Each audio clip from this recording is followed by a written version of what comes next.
Buenas tardes. Bienvenidos a Lomao. Después de tantos meses con el curso haciéndolo a través de videoconferencia, lo cual era ya al final un poco entre aburrido y cansado, ¿no? Estar todo el día de videoconferencia. En todo caso, como siempre hacemos, se va a grabar la sesión y luego se subirá a la web para la gente que no ha venido o quien lo quiera repasar, ¿no? Bueno, pues hoy es una mesa redonda, como veis, ¿no? Con José María Morente, Venancio Gutiérrez Colomina y Álvaro García Cabrera, que son el orden por el cual van a hablar durante 15 minutos cada uno aproximadamente, antes de empezar lo que es en sí mismo la mesa redonda entre los que estamos en la mesa y todos vosotros. En la mesa redonda ya sabéis que va sobre la nueva propuesta de ordenación del territorio de Andalucía, que se llama Lista, y de la cual yo voy a hacer una pequeña introducción breve, ¿no? En el sentido de que yo creo que la propuesta de ley, en mi opinión personal, es como todo lo que hoy en día nos acontece en nuestra cotidiana forma de vida, es un tanto dual. Dual en el sentido de que tiene una exposición de motivos que me da la impresión que es bastante diferente de lo que luego es la propuesta de ley en sentido estricto, ¿no? En la exposición de motivos se habla de sustantivos y adjetivos que ya flotan en el ambiente de hace un tiempo, ¿no? Ciudades inclusivas y ciudades seguras, resilientes, ¿no? Y sobre todo la palabra sostenible, ¿no? La palabra sostenible, la sostenibilidad ya es una palabra que se desarrolla o se utiliza de manera muy común, ¿no? Incluso el término desarrollo sostenible, que en realidad es una tautología, porque o es desarrollo o es sostenible, ¿no? Pero bueno, en este caso la propuesta no entra en ese tipo de cuestiones, ¿no? Luego hay otra serie de sustantivos y adjetivos que se utilizan mucho, ¿no? Flexibilizar, eliminar rigideces, hacer las normas sencillas, la colaboración público-privada, ¿no? Estamos hablando un poco de palabras muy utilizadas, ¿no? Y a veces muy recurrentes, que pretenden dar algo, una sensación o una mirada diferente. Incluso en la exposición de motivos se habla del derecho a la ciudad, nada menos que se cita a Lefebvre, ¿no? Lo cual a mí me resultó por lo menos un tanto curioso, ¿no? Pero su relación, por otra parte, me da la impresión con la agenda urbana como estrategia de ciudad es un poco difusa, ¿no? A veces, también como le ha pasado a la ley del suelo de Extremadura, la legislación urbanística, la nueva propuesta de legislación urbanística, me da la impresión de que pretende solapar o sustituir estrategias globales de ciudad, como son las agendas urbanas, ¿no? Y en este sentido, me da un poco la impresión de que pretende solucionar muchos problemas o dificultades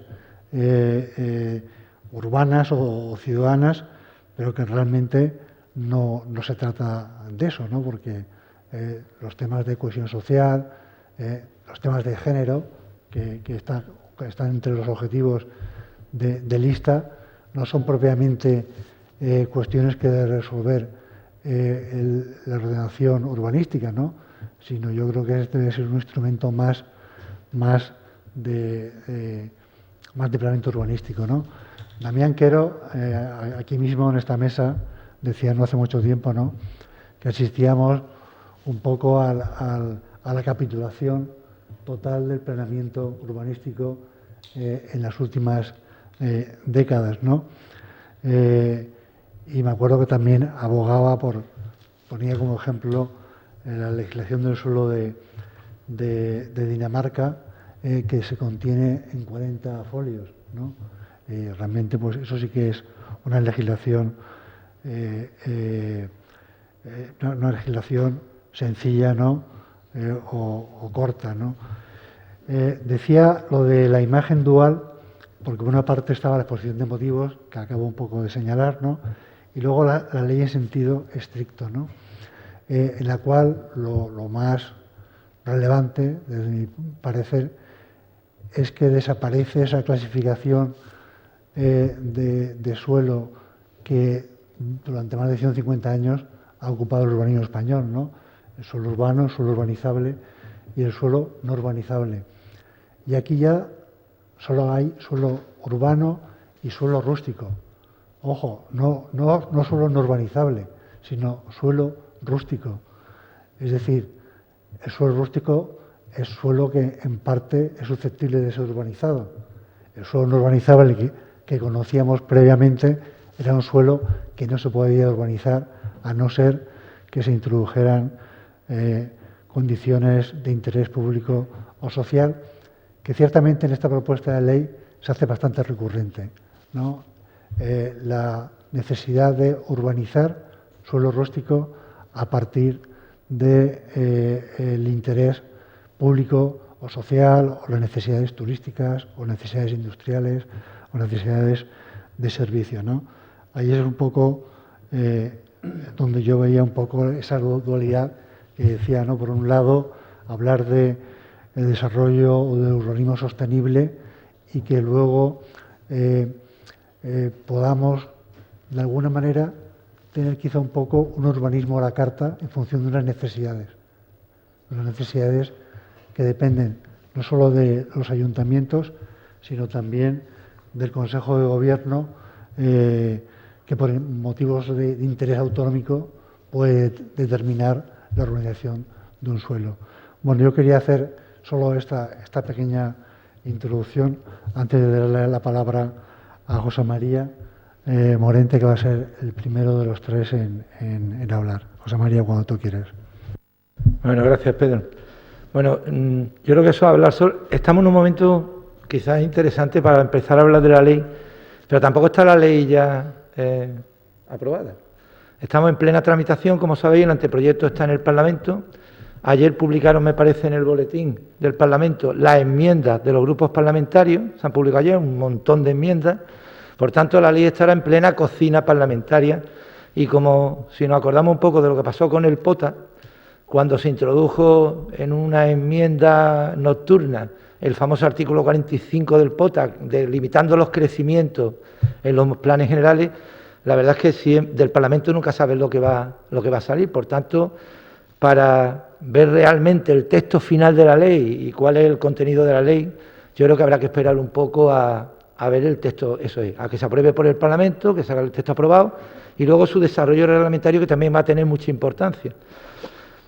Yo sí me interesaba, claro, más que entrar ahora en el análisis del texto, cómo está, cómo no está, qué dice, qué no dice, que también tiene su interés, por supuesto, en un ambiente urbanista, sí me interesaba mucho hablar un poco de los objetivos, de por qué se hace el cambio de ley, por qué se hace una ley, y cuáles son los objetivos de lo que pretende hacer la nueva ley del suelo. Porque esta ley de impulso para la sostenibilidad del territorio en Andalucía plantea lo que plantea, o sea, de dónde parte y a dónde va. Como ha dicho muy bien Pedro, ponértele una ley de loco.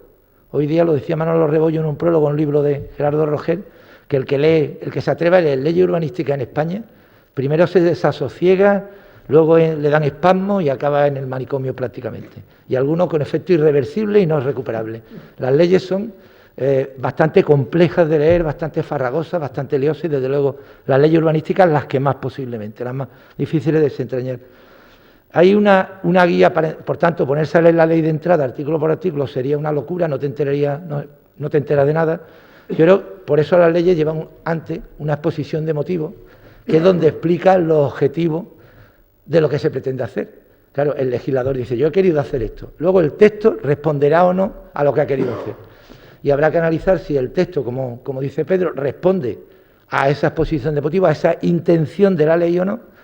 Y luego ya discutiremos también, que es otra discusión distinta, es si a nosotros nos gustan los planteamientos y los resultados que ha tenido aquello. Pero hay varios niveles de discusión. Yo primero me centraría, yo creo que ahora es el momento un poco de los objetivos, de por qué nace la ley, qué pretende la ley, a dónde va la ley, cuáles son los objetivos de la ley. Yo creo que lo primero que saltaba a la vista en el momento actual urbanístico en España entera, no solo en Andalucía, sino en todas las comunidades autónomas, es el descalabro y desconcierto del modelo urbanístico español. Tenemos un sistema urbanístico que, en mi opinión, ha llegado al agotamiento absoluto. Es un modelo urbanístico, el sistema español, que se monta a mediados del siglo XIX, se articula con motivo del Plan de Ensanche de Barcelona fundamentalmente, la estructura del Plan General, se inventan en esa época también los planes de reforma interior, para resolver el problema de las estructuras de propiedad afectadas por planeamiento, las juntas de propietarios en el ensanche, que son los instrumentos que tenemos hoy día. Hoy día tenemos, para resolver los problemas de la ciudad del siglo XXI, que es una ciudad supercambiante, actual, etcétera, los mismos instrumentos de planeamiento y gestión que estaban utilizando a mediados del siglo XIX. Planes generales, planes parciales, proyectos de compensación, juntas de compensación, etcétera. La panoplia de instrumentos no ha cambiado desde mediados del XIX al día de hoy. Claro, lo primero que uno dice, bueno, un sistema urbanístico que se basa en un modelo diseñado para el crecimiento de las ciudades para ensanche, ¿sigue valiendo hoy con la problemática actual? En el 19 las cosas cambiaban muy rápido. Bueno, el proceso de industrialización fue un proceso vertiginoso. Nada que ver en cuanto a velocidad con la velocidad a la que hoy suceden los cambios. El COVID, que lo hemos sufrido y lo estamos sufriendo todavía, nos ha demostrado que las cosas vienen de golpe y hay que adaptarse a ellas a una velocidad que nuestro modelo urbanístico, nuestro sistema de planeamiento, nuestros modelos de gestión no responden a la misma velocidad. Tenemos, por tanto, un instrumento que estaban claramente desfasados. El planeamiento general, que quizá es el instrumento básico, la piedra angular del sistema urbanístico, son nuestros planes generales. Los actuales son muy complejos y muy deterministas. Tenemos un planeamiento general que tiene demasiado contenido. Lo que ha contado Pedro, pues lo cuento yo también de otra forma. Estuve en Rotterdam con la gente que estaba haciendo el plan general de Rotterdam, por otro tema, y me enseñan el plan, y me sacan un documento, que es una carpeta de unos 150 folios, y una maqueta de la ciudad de Rotterdam. Y dice, ¿este es el plan general? Y digo yo, ¿qué? ¿Estáis locos? Esto no es el plan general. Eso no puede ser un plan general. Un plan general, como los que yo conozco como plan general, son una fila de cajones que ocuparían al ancho toda la habitación esta. El plan general de Málaga, el plan general de Sevilla, de una ciudad grande, son miles y miles de documentos. En cambio, el plan general de Rotterdam tenía 150 documentos. Hacemos documentos con mucho contenido. No solo el plan es general en España, los planes actuales, sino que además resulta que tienen también el contenido de ordenar con detalle hasta el suelo urbano. Con lo cual está lo general, está lo particular, y además el plan es determinista. Solo se puede hacer lo que dice el plan general para cada sitio. Y ya lo ha dicho el plan general. Luego hay un planeamiento de desarrollo que concreta a otro nivel a lo mejor la determinación del plan general. Pero el plan general ya ha puesto los parámetros generales, ha dicho los usos globales, lo que permite, lo que no se permite y lo que no se puede hacer. Claro, nos encontramos, por tanto, con un modelo de planeamiento que está jerarquizado, concatenado, un plan detrás de otro, y todo enganchado dependiendo de un macroplan gigantesco. Como es tan grande, el plan tarda mucho tiempo en hacerse. Yo cuando llegué a la Dirección General de Urbanismo en Sevilla, la Junta, resulta que el primer plan que aprobamos, que fue en Málaga, Macharavillaya, 400 habitantes, había tardado 18 años en llegar a aprobación definitiva. La media ahora mismo en Andalucía está en 9 años para aprobar un plan general, porque ese contenido tan grande obliga a mucho esfuerzo, muchas correcciones, muchos cambios, muchas sectoriales. Hay planes que tienen informes sectoriales, 120 informes sectoriales a lo largo de su tramitación. Es un documento muy complicado, que además determina mucho todo lo que viene después. Claro, si tú te tiras 9 años tramitando un plan general, cuando tienes el plan general aprobado, empiezas a ejecutar el plan, a desarrollarlo, perfecto, encantado de la vida, y ahora resulta que como los planes se anulan, porque los planes se consideran reglamentos, tienen la consideración de reglamentos, que en parte lo son, pero tiene cualquier error en la tramitación, en el procedimiento, cualquier pequeño error, falta un informe que a lo mejor ni ninguna ley que lo pida, pero que el juez considera que tenía que estar porque alguien lo ha dicho, resulta que se anulan los planes generales con una facilidad también asombrosa. En 4 años está aprobado un plan de 9 años. Claro, 9 años para tramitar el plan, de media, 4 para anularlo, resulta que en 13 años te has quedado sin plan. Claro, la sociedad en esos 13 años que ha dado la vuelta, vuelve, resucita el plan anterior, el plan que estuviera vigente. En Marbella está vigente ahora un plan del año 86. No tiene nada que ver con la problemática actual, con las circunstancias actuales, con las demandas actuales, con las necesidades actuales.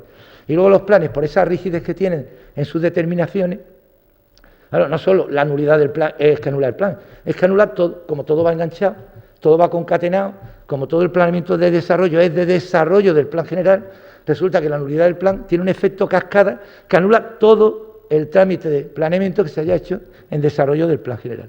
La verdad es que es una situación ahora mismo dramática. A mí lo que me llamaba la atención mucho cuando también empezamos en la Dirección General es que nos citaron en Madrid a una reunión de todos los directores generales de España, de todas las comunidades autónomas, fueron todos, menos Canarias y Cataluña, y todo el mundo compartía el mismo análisis, el mismo criterio y los mismos problemas. Lentitud en el planeamiento, lentitud en la licencia, rigidez en los trámites, problemática de coordinación con los sectoriales, etcétera. Pero nadie parece que estaba dispuesto a salirse del modelo imperante. Le estamos dando vuelta, la ley del 56, que fue la primera ley con una cierta que integraba los ensanches con la reforma interior, o sea, la completa ordenación integral del territorio y los planes. La primera ley, la del 75, es una vuelta de rosca del 56, la del 90 es una vuelta de rosca de la vuelta de rosca, la luego una vuelta de rosca de la vuelta de rosca. Y hemos estado en el mismo sistema, dándole vuelta a un sistema que ya llega un poquito a un punto posiblemente de agotamiento. Por lo menos ese era el sentir de todos los directores generales de todas las comunidades autónomas presentes en esa reunión, todos menos los dos que he dicho. Claro, entonces ya se plantea uno, dice, bueno, pues habrá que cambiar de modelo. El tema es que además esto no es de ahora.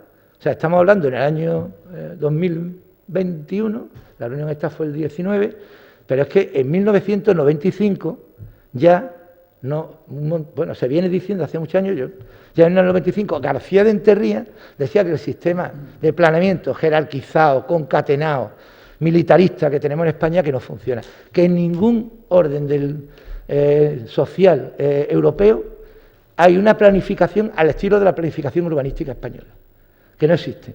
No hay ninguna rama de actividad social, económica, etcétera, que funcione hoy día como funciona nuestro sistema. O sea, un planeamiento omnipotente que se supone que un equipo redactor y un ayuntamiento en un momento dado saben lo que va a pasar de aquí a 30 años, van a predecir el futuro y van a clavar lo que hay que hacer y lo que no hay que hacer. Porque claro, si luego no aciertan, la alternativa la tenemos con las modificaciones de los planes. Se pueden modificar los planes, evidentemente.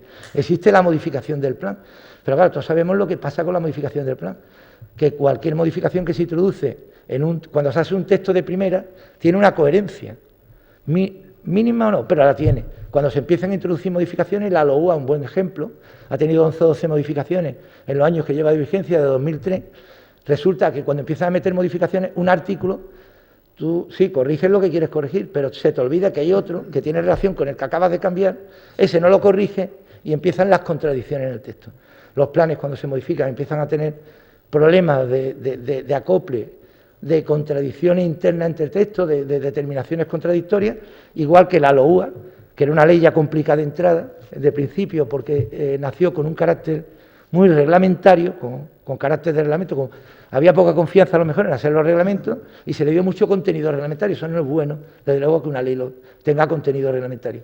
Ya empezó así, con mucho texto y mucho, que luego es muy complicado cambiar cosas. Hay que cambiar la ley, que eso siempre es un trámite duro. Pues resulta que, claro, todos los cambios que ha habido cambios en la LOUA importantísimos, el de 2012, para adaptarse a la ley estatal, fue un cambio de mucho calado. Y esos cambios, que claro, luego empiezan artículos que contradicen, que ahora no hay quien lo aplique, cómo lo aplico, es interpretable, no interpretable. Las leyes entendemos que tienen que ser más sencillitas, más fáciles, un poquito más fáciles de leer, eso no se consigue desde luego, ese es otro tema, pero como objetivo, como digo, había estos planteamientos. Había dos cosas más, ya voy acabando, había un par de cosas más también importantes, había también un tema competencial. También había un entendimiento de que había una especie de excesiva tutela por parte de la Administración autonómica respecto a las competencias municipales. Es decir, el papel de la Administración autonómica en relación al Ayuntamiento ha sido un papel de, bueno, vamos en un plan general, Bueno, y esto lo podemos poner en el plan, vamos a preguntarle a la Junta. ¿Y esto podemos hacerlo? Vamos a preguntarle a la Junta. Me han llegado preguntas surrealistas, porque me han llegado a preguntar cosas que eran claramente y legalmente competencia municipal. Y decía, bueno, no, es que esto, si la Junta no quiere, luego no aprueba el plan. Había una especie de intromisión importante en las competencias municipales por parte de la comunidad autónoma, de los órganos urbanísticos de la comunidad autónoma. Yo creo que y entonces ahí lo que se ha hecho, como hay yo creo que hay que deslindar ámbitos y el territorio es competencia autonómica, evidentemente, estamos hablando del territorio andaluz, como la competencia supralocal la tiene la comunidad autónoma, y eso sí que está claro, y la competencia urbana, urbanística, en lo urbano lo tiene el ayuntamiento, pues también parecía el momento de juntar la ley de ordenación del territorio con la ley de ordenación urbanística en un único texto legal, que es lo que se ha hecho también la lista. La lista reúne todo el contenido reformado, refundido, etcétera, de la ley de ordenación territorial, de la LOTA, con la LOA.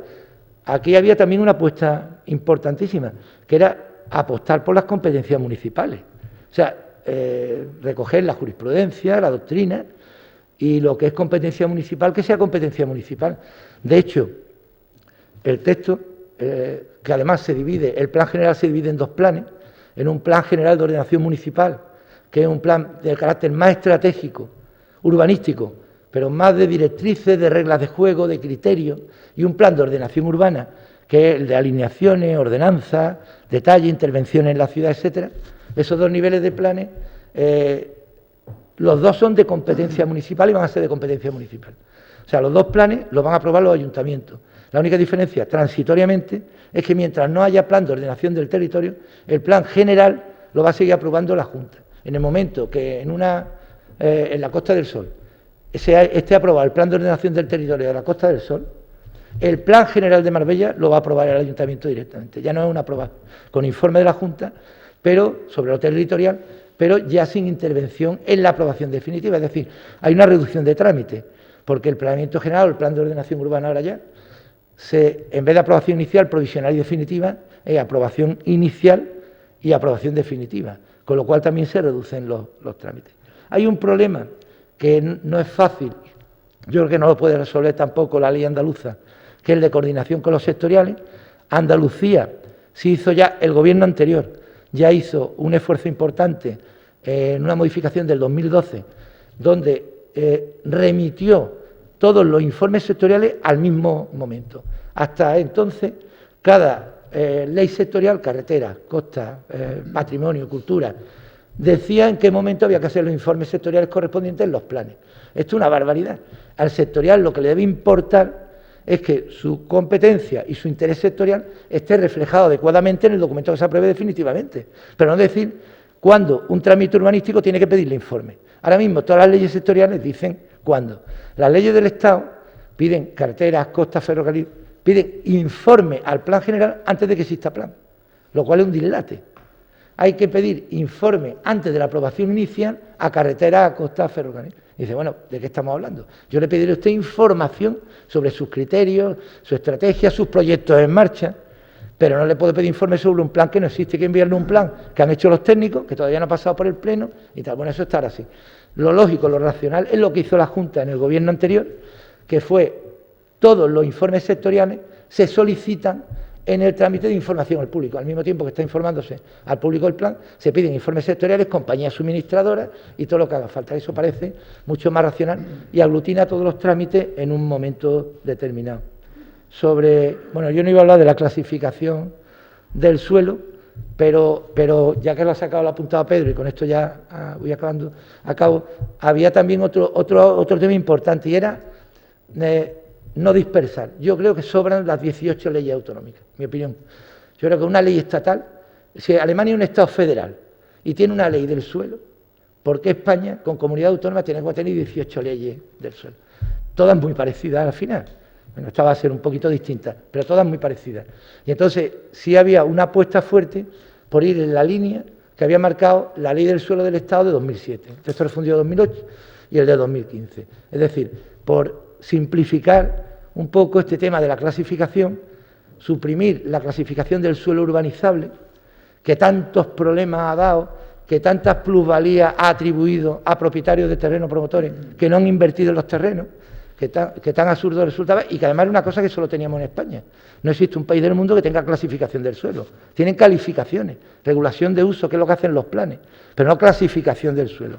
Y entonces en esa línea pues se trabajó un poquito también en intentar alinearnos lo máximo posible, y hemos tenido reuniones con el Estado, en alinear la ley andaluza, la nueva ley andaluza, lo máximo posible con la legislación estatal. Parecía también muy importante que dentro del marco básico que marca el Estado estuviera la ley andaluza. Eso sí, con todas las peculiaridades sobre planeamiento, que hay la competencia plena de la comunidad autónoma, este modelo de planes más simple, este plan general. Nosotros, las cuentas que estábamos echando en Sevilla, era que un plan general con la lista se puede tramitar en año y medio, frente a los 9 años de tramitación. Claro, una legislatura, un alcalde puede poner en marcha su plan general y puede verse encontrado el plan general aprobado dentro de la propia legislatura, lo cual es razonable. Pero es que, además, un plan general como Málaga o un ayuntamiento como Sevilla no tienen que hacer un nuevo plan general completo. Pueden hacer un plan general de modelo, de criterios, de estrategia, el plan general, y luego la ordenación urbana, como ya la tienen hecha, no tienen que revisarla. Si hace falta, se puede revisar por partes. Hay un barrio, una barriada, una zona de la ciudad que hay que remodelar, se hace un plan de ordenación urbana para esa zona. El resto ya está ordenado, ya tiene ordenanza. Málaga desde el 83, 97, 2010, los planes que ha hecho en suelo urbano se han hecho pequeños ajustes, pero ha habido que tramitar todo un plan general con todo lo que ello conlleva para aprobar esas ordenaciones que en el fondo eran muy similares en cuanto a ordenanza, modelo de tipología, ha variado poco. Los ajustes se hacen, pero la aventura de un plan general con lo que ello hoy día conlleva es demasiado, parece más razonable. Un plan general más de reglas de juego, no se trata de regular el planeamiento, todo lo contrario, lo que tienen que tener los planes a nivel del plan general es reglas de juego. Estas son las reglas de juego. Este es el modelo de ciudad que queremos y estas son las reglas. Nosotros, por ejemplo, en Marbella estamos apostando, más que por los estándares, que lo vamos a cumplir, por supuesto, de planeamiento, por indicadores ambientales que nos parecen más razonables. Este es el óptimo, esto es lo tal y esto es el mínimo. Y vamos a intentar llegar al óptimo y nos quedaremos donde podamos en función de las circunstancias de hecho que nos encontremos. Más que con unos estándares que son café para todo, del tanto por ciento de no sé qué, tanto de escolar, tanto de cual, cuando las necesidades son las que son en cada zona de la ciudad, son distintas. Este es un poquito, resumidamente, un poco el esquema de los objetivos, de los por qué, la situación que nos encontramos. Este análisis es el mismo que hizo el gobierno anterior, por cierto, el mismo, pero muy parecido, y la necesidad de ir a un modelo de planeamiento diferente y mucho más, bueno, se vende lo de ágil, simple y tal, que está muy bien, pero sobre todo más racional y más adecuado a los tiempos, ¿no? Las cosas cambian a un ritmo y los planes no pueden ser unas maquinarias tan anquilosadas, tan deterministas, tan difíciles de modificar, con tanta lentitud en los cambios, con tanta lentitud en los trámites, etcétera. No tiene mucho sentido a esta altura del siglo XXI. Venga, muchas gracias. Gracias, José María. Le toca el turno a Venancio. Venancio, como tú quieras.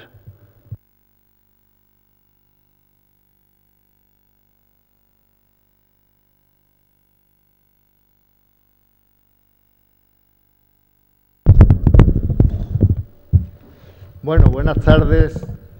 Estoy encantado de estar aquí entre gente que tiene tanto interés en este tema. Y yo voy a intentar hacer una visual de la lista de una manera general, de todos los aspectos en lo que pueda. No asustaros porque yo no me voy a pasar del tiempo, sí, pero voy por lo menos a remarcar los temas. Primero, en relación con la reflexión que ha hecho José María, que me parece muy acertada, todo ese debate de los modelos y tal, pero está muy bien, pero aquí hay que ir a lo práctico. ¿Qué es lo práctico? Que nosotros tenemos una ley estatal y esa ley estatal o te ajusta o te declaran inconstitucional los artículos. Entonces, esa es la realidad, no nos engañemos. O sea que, por ejemplo, los planes tienen dos temas para resolver. Uno, los temas, diríamos, jurídicos procesales y otro, los temas urbanísticos. La verdad es que Yo solo debería de hablar de lo jurídico, pero en fin, después de mi estancia de gerente de urbanismo y un poco aficionado a los temas urbanísticos, pues tengo también mi opinión. Pero esa es una opinión, bueno, no le doy yo mucha importancia. Yo le doy más importancia a la jurídica porque llevo muchos años estudiando y porque he trabajado en la doctrina del Tribunal Constitucional y del Tribunal Supremo y tal. Y eso es lo que nos encontramos ahí. No penséis que nos vamos a encontrar en otra cosa. Entonces, por ejemplo, yo trabajé bastante en la comisión sobre el tema del modelo y del modelo territorial europeo que se incorporó a los fundamentos legales y que también estuviéramos vinculados no a lo que se definía el planeamiento en las leyes franquistas, que era lo que se seguía todavía haciendo, sino a los artículos de la Constitución que se refieren al bloque ambiental, fundamentalmente y especulativo, a los objetivos de desarrollo sostenible y especialmente al objetivo 11 de las ciudades, los asentamientos humanos inclusivos, etcétera, y el 13, la mitigación del cambio climático. Todo eso se incluyó, se dejó fuera, que también lo propuse, pero eso se dejó fuera, no por nada, porque hay elementos para poder trabajar sobre él, los edificios cero de energía, ¿no? Que, como saben ustedes, hay una directiva 2018 tal que trabaja en eso. Veremos cómo la ley en muchos puntos responde a eso, pero luego el modelo que se quería poner y que se puso en el anteproyecto es contradictorio con un modelo territorial europeo. ¿Por qué? Porque parte de suprimir, entre comillas, el suelo urbanizable. El suelo urbanizable ahora le diré que no se puede suprimir. Ahora usted diría, pues si lo hemos suprimido en la lista, sí, pero no, se ha buscado otra denominación y como veremos del anteproyecto al proyecto hay unas correcciones muy importantes que han limitado a la realidad ese modelo. Y todos los temas que decía de vicio de los planes, yo que le estoy diciendo, eso no se puede arreglar por la comunidad autónoma. Está muy bien, pero es que nosotros no podemos hacer desde Andalucía un modelo de urbanismo español. Nos toca hacer un modelo de urbanismo andaluz dentro del que hay español, que es así. Entonces, para que vamos a ver. Dice, la legislación básica del Estado obliga a definir. Primero le voy a poner a ustedes la clasificación. Le voy a poner la clasificación del suelo. Aquí está. Vamos a ver. La clasificación del suelo en el Estado es. El suelo está en situación que es distinto a clasificación. Nosotros en la comunidad autónoma hacemos la clasificación, no la situación. La situación es de facto en qué situación está el suelo. Y la clasificación es lo que se diseña para el futuro, pero no está la clasificación, decimos, esto es urbano, es urbanizable, y eso es urbanizable en papeles, pero hasta que no esté totalmente llevado a la práctica, no. Y eso además no influye en la expropiación, porque la expropiación, el suelo urbanizable se expropia a valor de rústico mientras no haya terminado todo el proceso urbanizador. Así que suprimir lo del nombre de suelo urbanizable no lo ha suprimido ninguna comunidad autónoma. A lo mejor es que son más tontos que nosotros y nosotros somos más listos que ellos. Pero lo que ocurre es que la legislación básica del Estado obliga a definir el estatuto jurídico de derechos y deberes de los propietarios del suelo rural apto para urbanizar. Da igual, usted le tiene que llamar o suelo urbanizable si quiere, que es lo que le llama a todo el mundo, y si no, no pasa nada. Es tan legal llamarle suelo apto para urbanizar rústico, rural, sí, rústico, que viene del suelo rural. Bien, entonces, tiene también que definir los derechos y las facultades y definir el suelo apto para urbanizar. El suelo se tiene que definir porque como dice la propia ley, usted tiene que definir el suelo y preservar el resto de la edificación, el resto del suelo rural. Y el Tribunal Constitucional también distingue estos criterios y el gabinete jurídico lo ha dejado muy claro de la Junta y por eso el proyecto ha tenido ya un cambio importante en todo esto. Porque aquí, ese modelo que decía, el principio que ustedes encuentran que dice, por ejemplo, entre los principios está la protección de la ciudad existente y que no se hagan actuaciones de nueva urbanización si se puede solucionar con la ciudad existente. Pero el modelo ese, en la realidad, no era así. ¿Por qué? Porque se había establecido que se hiciera, en el anteproyecto, se había establecido que se pudiera hacer actuaciones de nueva urbanización en el plan general. En el plan municipal o urbano, también, normal, está muy bien. Y después se había puesto también para los pequeños municipios. Entonces se iban ahí todos los especuladores a los pequeños municipios y iban a montar las actuaciones de nueva urbanización, porque ya sabemos lo que pasa en los pequeños municipios, si pueden y tienen un ámbito metropolitano, ya sabemos lo que puede ocurrir. Luego, en el plan parcial, de manera autónoma, se podía también poner una actuación de nueva urbanización. Y no contento con eso, en el artículo 17 se hace una extraña interpretación en el anteproyecto de lo que es una actuación de transformación. Y una actuación de transformación no es un instrumento, es un instrumento de ejecución y necesita un planeamiento y no se puede definir, por ejemplo, en el artículo 17 del anteproyecto, de manera errónea, definía las actuaciones de transformación urbanística como las que tenían por objeto alterar la ordenación o la urbanización de determinados terrenos o ámbitos. Esto el gabinete jurídico se lo ha cargado de la Junta. Yo ya lo había advertido previamente. En el informe que hice dije que no puede tener como objeto la alteración, sino la ejecución, en todo caso, de una modificación del planeamiento. En fin, y el Tribunal ha señalado, el Tribunal Constitucional, reiteradamente, que las actuaciones de transformación urbanística y actuaciones edificatorias que se regulan con carácter básico en los artículos 7 y siguientes no constituyen por sí mismas regulación urbanística ni imponen modelo alguno a las comunidades autónomas, sino que son conceptos de carácter meramente instrumental para llevar a efecto lo dispuesto en la regulación urbanística. O sea que, a ver, y el gabinete aquí lo dice, no constituyen instrumentos de ordenación, sino que se incardinan la competencia administrativa de ejecución y que necesita la ordenación. A ver, que no es que esto es así. Y es verdad, lo que yo estoy de acuerdo con José María Morente, que si pudiéramos, haríamos un modelo bastante, pero es que el modelo es el que es.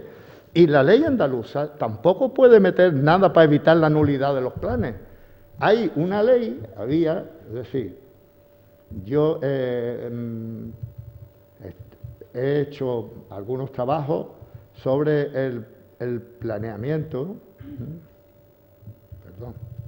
unos trabajos sobre el planeamiento, sobre el problema que se plantea. ¿El PGV es un modelo acabado o es en tránsito a la reinvención?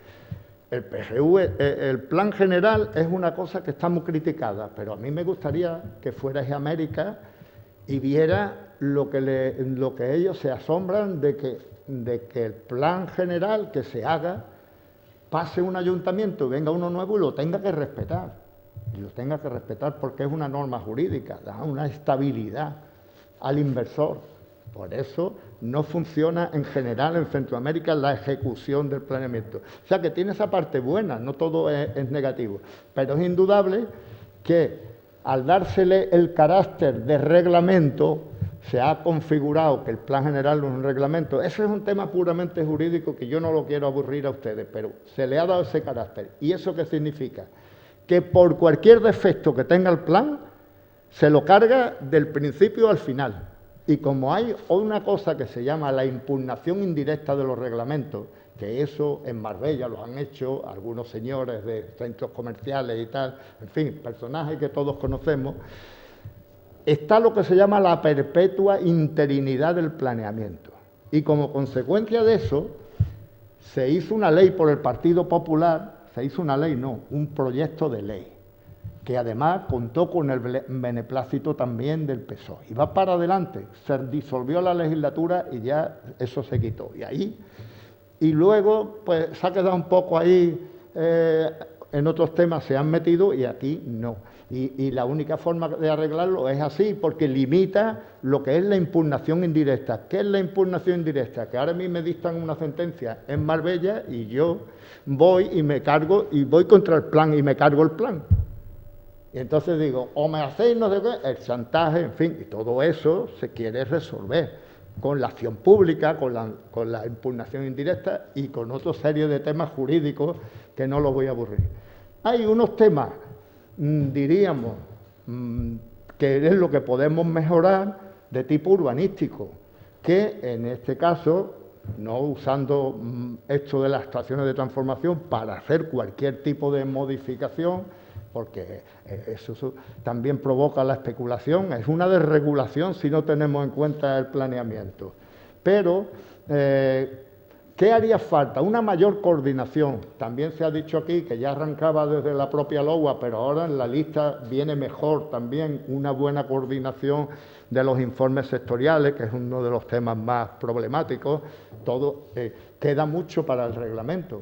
O sea que hay cosas que yo también me he leído parte de las enmiendas y no le veo una relevancia importante. Por eso creo que la mayor parte de los temas se van a poder mantener, pero claro, con un acomodo a la legalidad mayor, ¿no? Porque, por ejemplo, en el planeamiento, ¿qué es lo que se necesita? Se necesita sencillamente que haya mayor coordinación con los planes de ordenación del territorio. Es una buena cosa que ha tenido esta ley el haberlo incluido.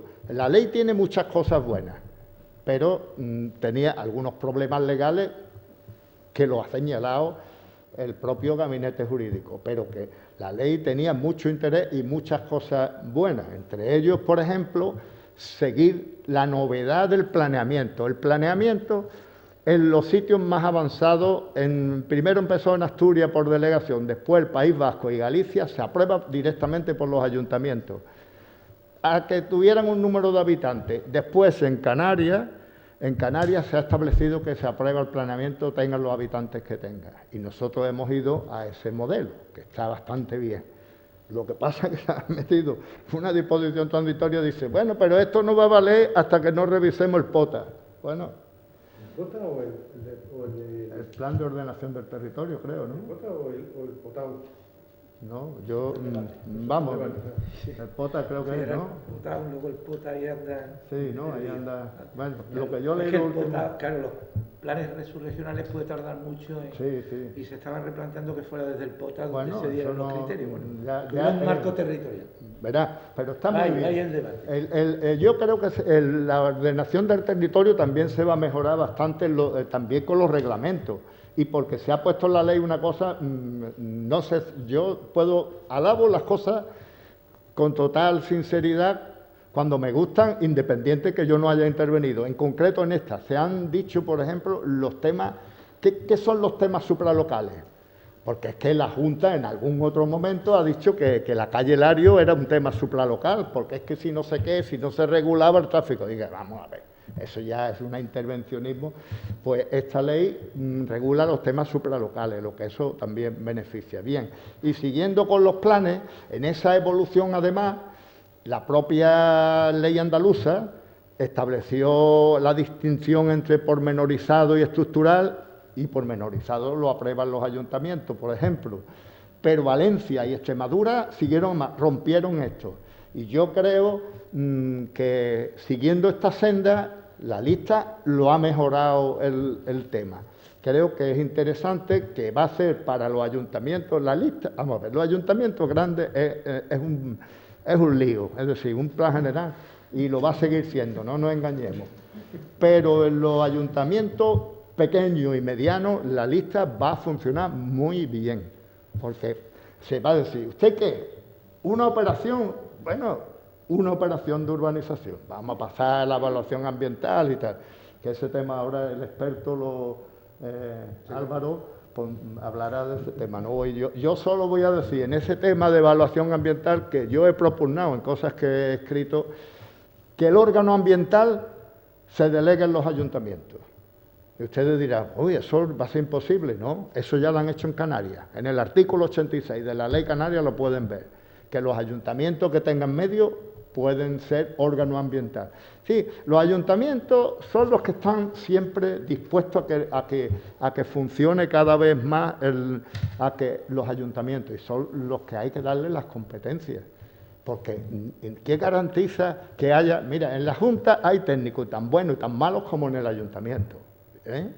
Hay gente con mucho interés, que estudian mucho. Aquí tú apruebas una oposición y si ya no estudias más, pues lo mismo pasa en los ayuntamientos que en los otros. Y ya está. Entonces, verdaderamente hay que darle las competencias a los ayuntamientos y luego que funcionen los jueces si ellos se pasan.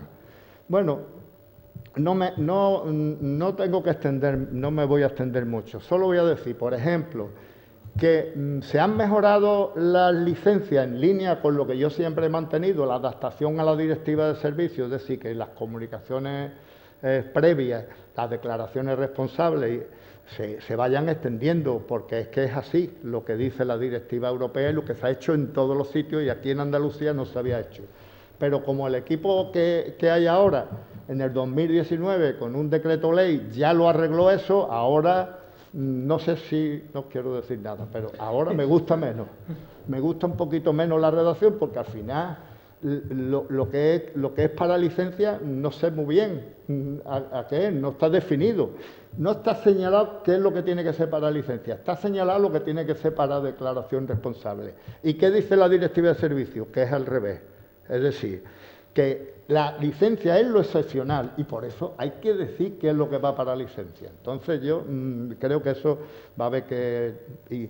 Y después, el tema de las actuaciones irregulares también tengo que reconocer, porque ese es un tema que en Andalucía es muy fuerte, que también lo ha mejorado la lista, pero no lo ha podido mejorar mucho porque ya antes había hecho un decreto en el 2019, la adaptación de las licencias ha sido en el 2020, pero en el de las actuaciones irregulares, haciendo una cosa que era de justicia, que era decir, mire usted, si ya no cabe nada contra usted, usted está en situación de asimilado, está en situación, pero no está declarado, con lo cual usted no puede, por ejemplo, hacer obras de ampliación y tal.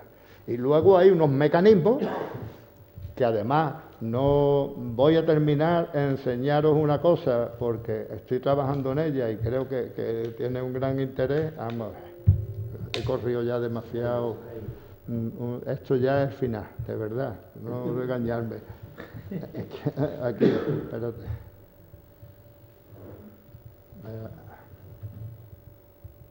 Aquí.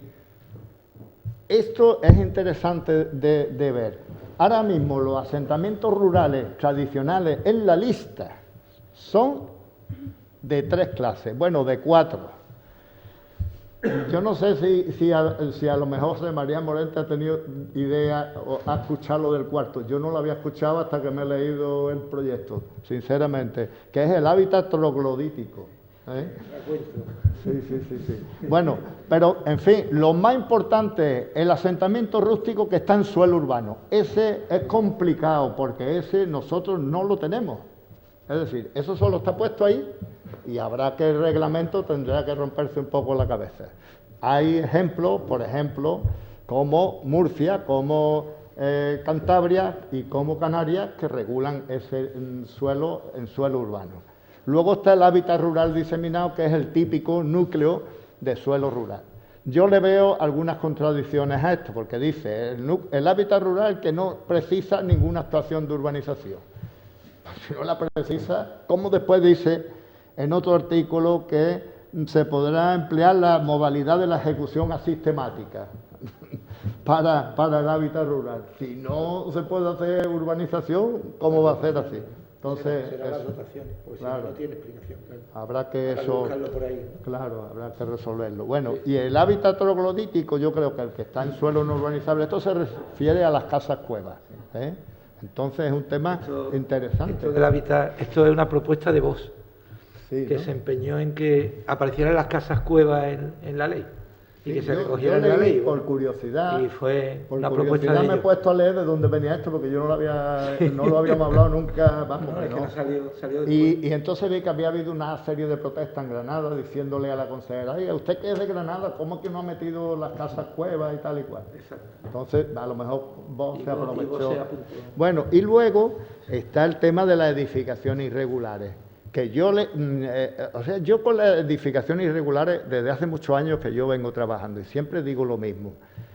Y con esto acabo. Las edificaciones irregulares tiene que ser con una ley de punto final. Mire usted, yo en la última etapa esta en el ayuntamiento me venía la gente, oye, que como usted ha estudiado esto, nos han dicho que usted sabe mucho, que por favor a ver si lo podemos arreglar. Y decía, bueno, vamos a ver, dígame usted, ¿cuántos años hace que usted hizo la casa? No, el año pasado. Digo, adiós, amigo, buenas tardes. Ya, mire usted, con la que está cayendo, usted está haciendo una casa ahora y viene a que se la arreglemos.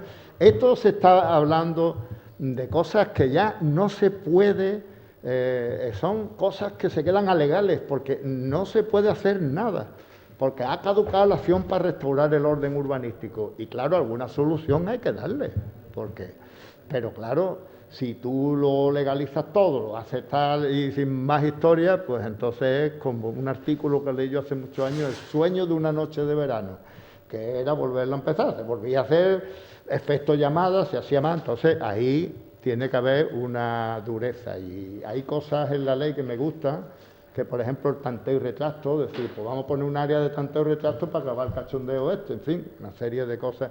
Vamos, yo creo que la ley tiene muchas cosas de interés. Creo que lo lógico es que salga del debate relativamente bien, puede ser que hasta enriquecido,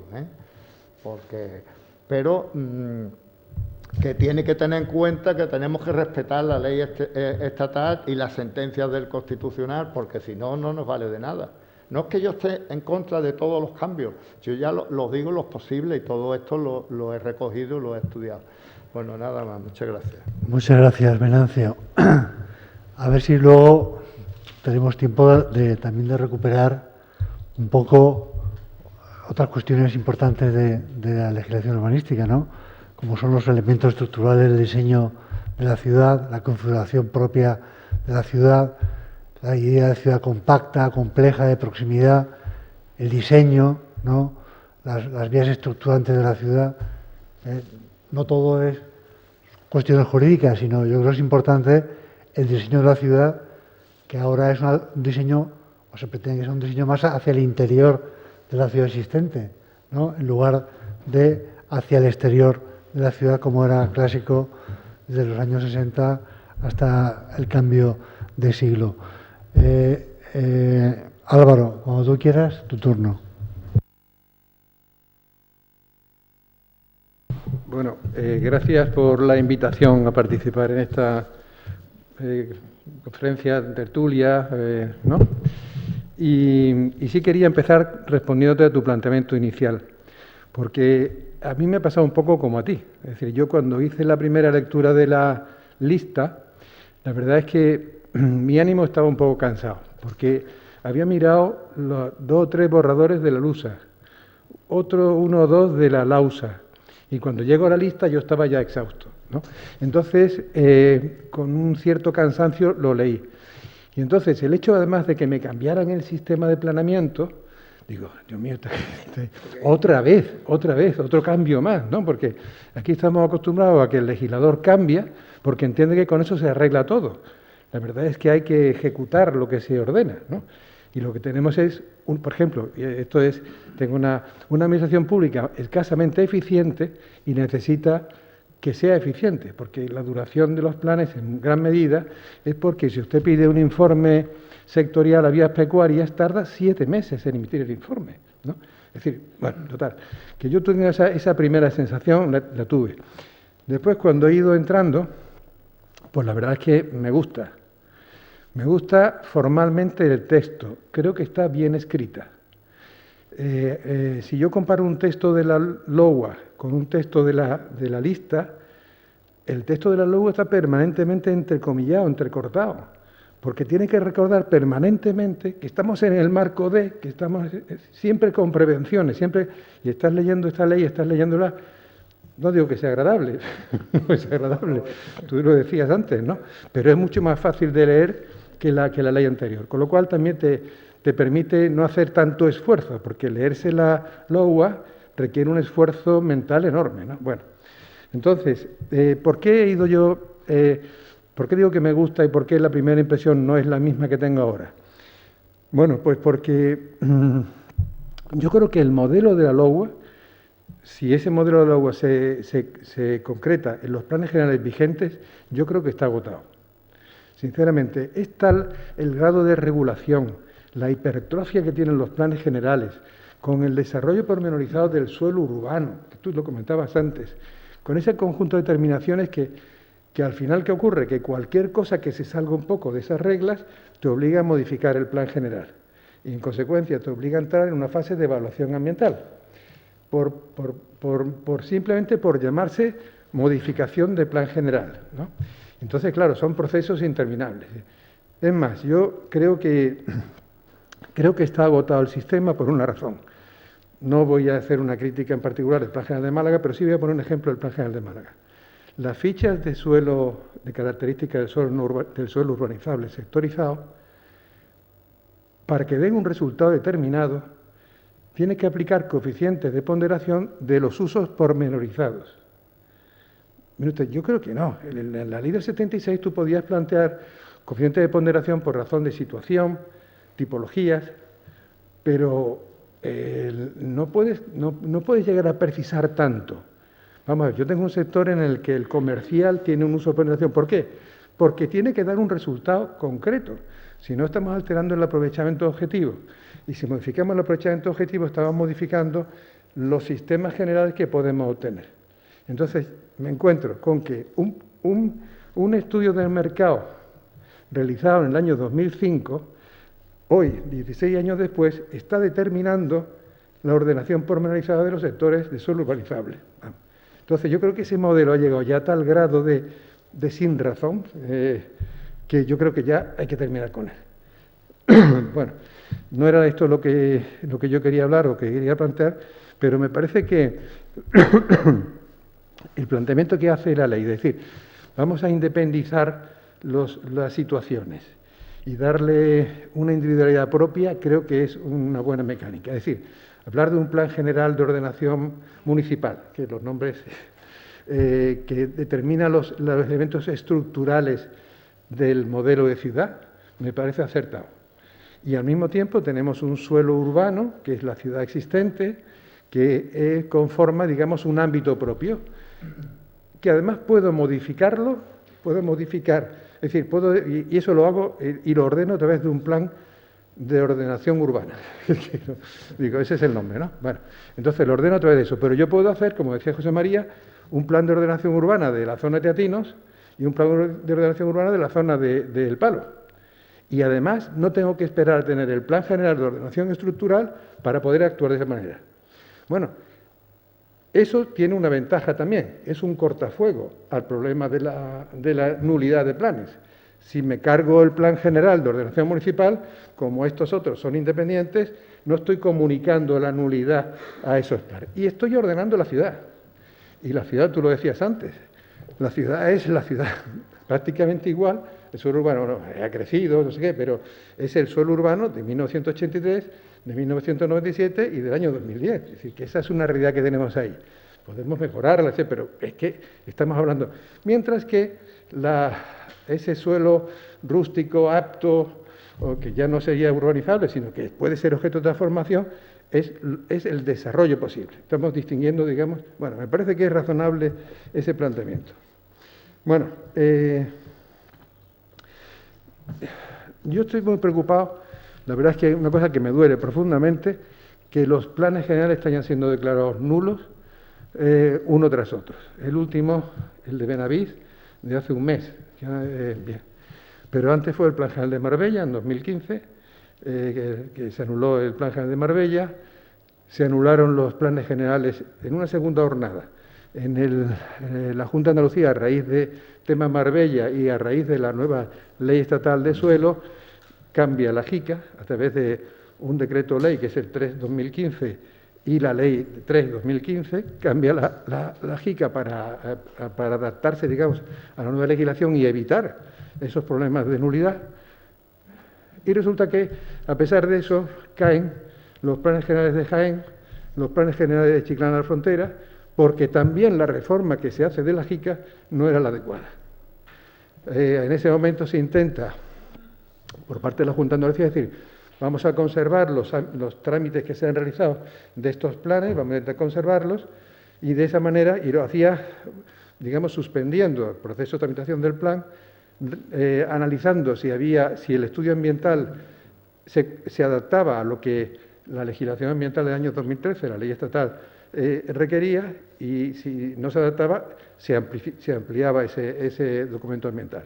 Eso daba lugar a un periodo de formación pública, se emitía un informe por parte del órgano sustantivo, el órgano ambiental, y seguía su tramitación administrativa. Bueno, pues ese procedimiento ha sido anulado. Ha sido anulado en el caso de Jaén, en el caso de Chiclana, y ha habido una sentencia reciente, no tengo la fecha, no me acuerdo cuál es, pero hace 2 meses. No, Puerto Santa María también. Sí, vamos. Es una cascada. Rinconada hace poco. Sí. Bueno, sí. Entonces, el problema deriva de ese intento, digamos, de regularidad. Bueno, bien. Entonces, me preocupa porque, claro, un plan general son muchos recursos humanos, muchos recursos económicos, y ahora resulta que después de 10 años o de lo que sea, pues nos encontramos con la situación de partida. Bueno, pues eso es un tema. Entonces, yo he reparado en una sentencia del Tribunal Constitucional que me parece que es de muchísimo interés. Es una sentencia muy reciente, es la 123/2021, de 3 de junio, en la que resuelve un recurso, una cuestión de inconstitucional planteado por la Sala de Sevilla al artículo 44A y C de la JICA. El artículo 40 es el que excluye el estudio de detalles de evaluación ambiental. La Sala de Sevilla entendía que todos los planes generales están obligados a evaluación ambiental y, en consecuencia, entendía que era inconstitucional ese artículo como tal. Bueno, pues la sentencia esta tiene mucho interés porque, además, resulta que el Constitucional había dictado 3 sentencias previas que tenían que ver con este asunto, pero contradictorias. Porque en el caso de Baleares había declarado inconstitucional que una norma balear excluyese el estudio de detalle de evaluación ambiental. En el caso de Canarias había aceptado y declarado constitucional el mismo supuesto, y en el caso de Murcia, que es otra sentencia del mismo año además que esta otra, volvía a declararlo inconstitucional. Bueno, entonces, con esta sentencia yo creo que también el tribunal, un poco por vergüenza torera, pues ha visto necesidad de establecer una doctrina ya de final, ¿no? Y se nota porque además el magistrado hace mucho esfuerzo en afirmar conceptos, en demostrarlo. Yo creo que es una sentencia bastante rica. Entonces, el tema que se plantea era la posible inconstitucionalidad de esa norma que excluye el estudio de detalle de evaluación ambiental. Bueno, pues es una sentencia, digo, que merece la pena porque además tiene mucho contenido, mucho más allá de lo que se plantea exactamente. Bueno, el Tribunal Constitucional esta sentencia hace algo que es elemental. Los supuestos de partida. El supuesto de partida es pues, que el artículo 1 de la Ley de Evaluación Ambiental dice que esta ley establece las bases que sirven para regular o regir la evaluación ambiental de los planes y programas que pueden tener efectos significativos sobre el medio ambiente. El concepto efectos significativos es un concepto vital. Yo creo que, con todo respeto, la Consejería de Medio Ambiente todavía no sabe lo que son efectos significativos, sinceramente, porque vamos, no hay derecho que hayan caído tantos planes por tan deficiente regulación que tenemos en Andalucía en materia ambiental. Bien. El artículo 6 de la Ley de Evaluación Ambiental, porque claro, estamos hablando de la constitucionalidad o no de un precepto de una ley andaluza, con lo cual tiene que ser este tribunal y este examen el que tiene que hacerse. Y el elemento de comparación es la Ley de Evaluación Ambiental del año 2013. la ley estatal, la ley 21/2013. Esta ley establece, en materia de evaluación ambiental de planes, no la de impacto, en materia de planes, establece dos procedimientos, uno ordinario y un procedimiento simplificado. El procedimiento ordinario es el que se aplica a los planes de unas determinadas ramas de actividad o materia o sectores económicos, entre los cuales está la ordenación del territorio urbano, rural y la utilización del suelo, que establezcan el marco de futura autorización de proyectos, voy a leerlo porque no recuerdo exactamente, de proyectos legalmente sometidos a evaluación de impacto ambiental. Es decir, y evaluación de impacto ambiental es la que se aplica a los proyectos. Quiere esto decir que los proyectos que están sometidos a evaluación de impacto ambiental son los que determinan ese marco que permiten que la evaluación ambiental se puede realizar a efecto de planes. Si el Plan General de Málaga, de cualquier lado, sirve, y ya es verdad, el marco para que en el futuro se puedan desarrollar proyectos que están sujetos a evaluación de impacto, esa evaluación ambiental se tramita como una evaluación estratégica y por el procedimiento ordinario. ¿Vale? Ese mismo artículo 6 establece la evaluación ambiental estratégica simplificada, que se aplica a planes, digamos, de menor importancia o alcance, pero que no existe una seguridad de que no produzcan efectos significativos. Las modificaciones menores de los planes que están sujetos a la evaluación ordinaria, el procedimiento ordinario, son los que entran en esta procedimiento simplificado, las que tienen ese carácter de menor.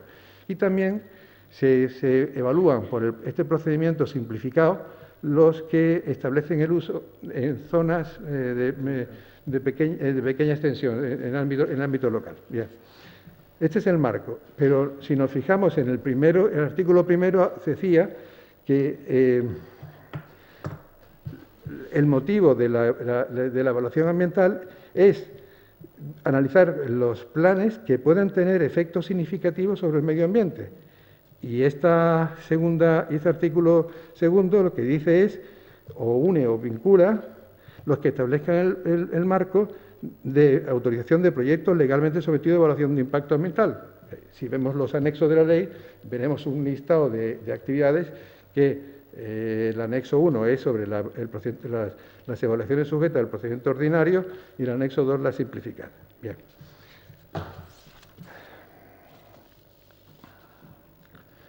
Bueno, pues en las conclusiones de la sentencia, no voy a entrar en ella porque, vamos, daré la referencia ahora para que la podáis ver el que quiera leerla, pero las conclusiones son sumamente interesantes. En primer lugar, dice que es posible excluir otros planes de la evaluación ambiental más allá de los que indica el artículo 8 de la Ley de Evaluación Ambiental. La Ley de Evaluación Ambiental dice que se pueden excluir solamente, señala, los planes de naturaleza presupuestaria o financiera y los planes de defensa nacional y protección civil. Y, de hecho, el abogado del Estado en este procedimiento defendía que este artículo prohibía que se pudiese considerar otros planes que pudiesen quedar exceptuados, ¿no? Bueno, pues la primera conclusión que saca esta sentencia es que eso no es así. Que eso no es así. Y la razón es, y voy a leer textualmente, es decir, la sentencia afirma que no implica necesariamente que no puedan ser que no puedan ser excluidos otros supuestos de planes o programas. Y dice, este es el caso de aquellos instrumentos que por su objeto y alcance no puedan concebirse en ningún caso como el marco de futura autorización de proyectos legalmente sometidos a evaluación ambiental. Es decir, que si no se trata de un documento que permite, que habilita, que legitima que después de su realización se tenga que realizar un proyecto de urbanización, si no es así, y los estudios de detalle en la mayoría de los casos, bueno, yo creo que en todos. Claro, no. Bien. Pues entonces, digamos que el argumento para decir que las comunidades autónomas pueden legalmente, constitucionalmente, regular algunos supuestos en los que no sería necesario la evaluación ambiental, pues es justamente el mismo argumento que estamos diciendo. Es decir, que no establecen el marco de futura autorización de proyectos legalmente sometidos a impacto ambiental. Bueno, a mí me parece una conclusión muy importante. Bien. Sí, sí. Álvaro, vamos, No, no. vamos. ¿Sí? ¿Tanto he hablado? ¿Sí? Bueno, pues no me he dado cuenta. Bueno, una cosa más que le va a gustar a José María. No me he dado cuenta, perdón. Bueno, entonces, sí, es que me está llamando la atención el maestro, entonces. Bueno,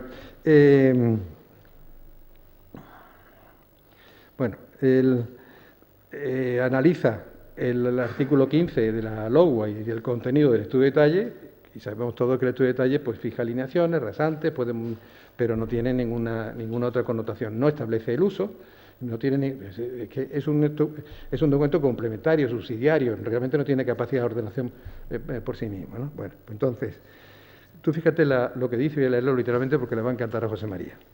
Pues entonces, y esto lo afirma, no puede, en definitiva, dice, no pueden los estudios de detalle, en definitiva, asumir, suplantar la función ordenadora propia de los instrumentos urbanísticos que desarrollan y, en consecuencia, posibilitar y establecer por sí mismos el marco de futura autorización de proyectos que deben someterse a evaluación de impacto ambiental. Por tanto, una razón. Pero ya ahora fíjate en esto. Esto ya es decisivo. Dice, no pueden constituir, además en términos rotundos, yo creo que, bueno, no pueden constituir en modo alguno el marco para la instalación de proyectos que deban someterse a evaluación de impacto ambiental porque el anexo 2, grupo 7, apartado B, no comprende entre los proyectos que han de someterse a evaluación de impacto ambiental simplificada los proyectos que han de ejecutarse en suelo urbano. Importante. De modo que los proyectos que hayan que ejecutarse en suelo urbano, de acuerdo con esta sentencia, no están, la ley de evaluación ambiental no los sujeta a evaluación de impacto ambiental. No sé si... Bueno, pues ya está. Perdón por el... Bueno, gracias Álvaro. A mí me gustaría, no nos queda mucho tiempo porque nos hemos alargado más de la cuenta, pero me gustaría recuperar la idea del modelo de ciudad, del modelo urbano que pretende la propuesta o el proyecto de ley de ordenación del territorio andaluza, ¿no? Efectivamente, Álvaro, la LOGUA es una ley totalmente anticuada y absolutamente determinista. Igual que el Plan General de Málaga del 2011 lo considero un plan contable más que un plan de ordenación del territorio, ¿no? o urbana. Pero estamos en el año 2021.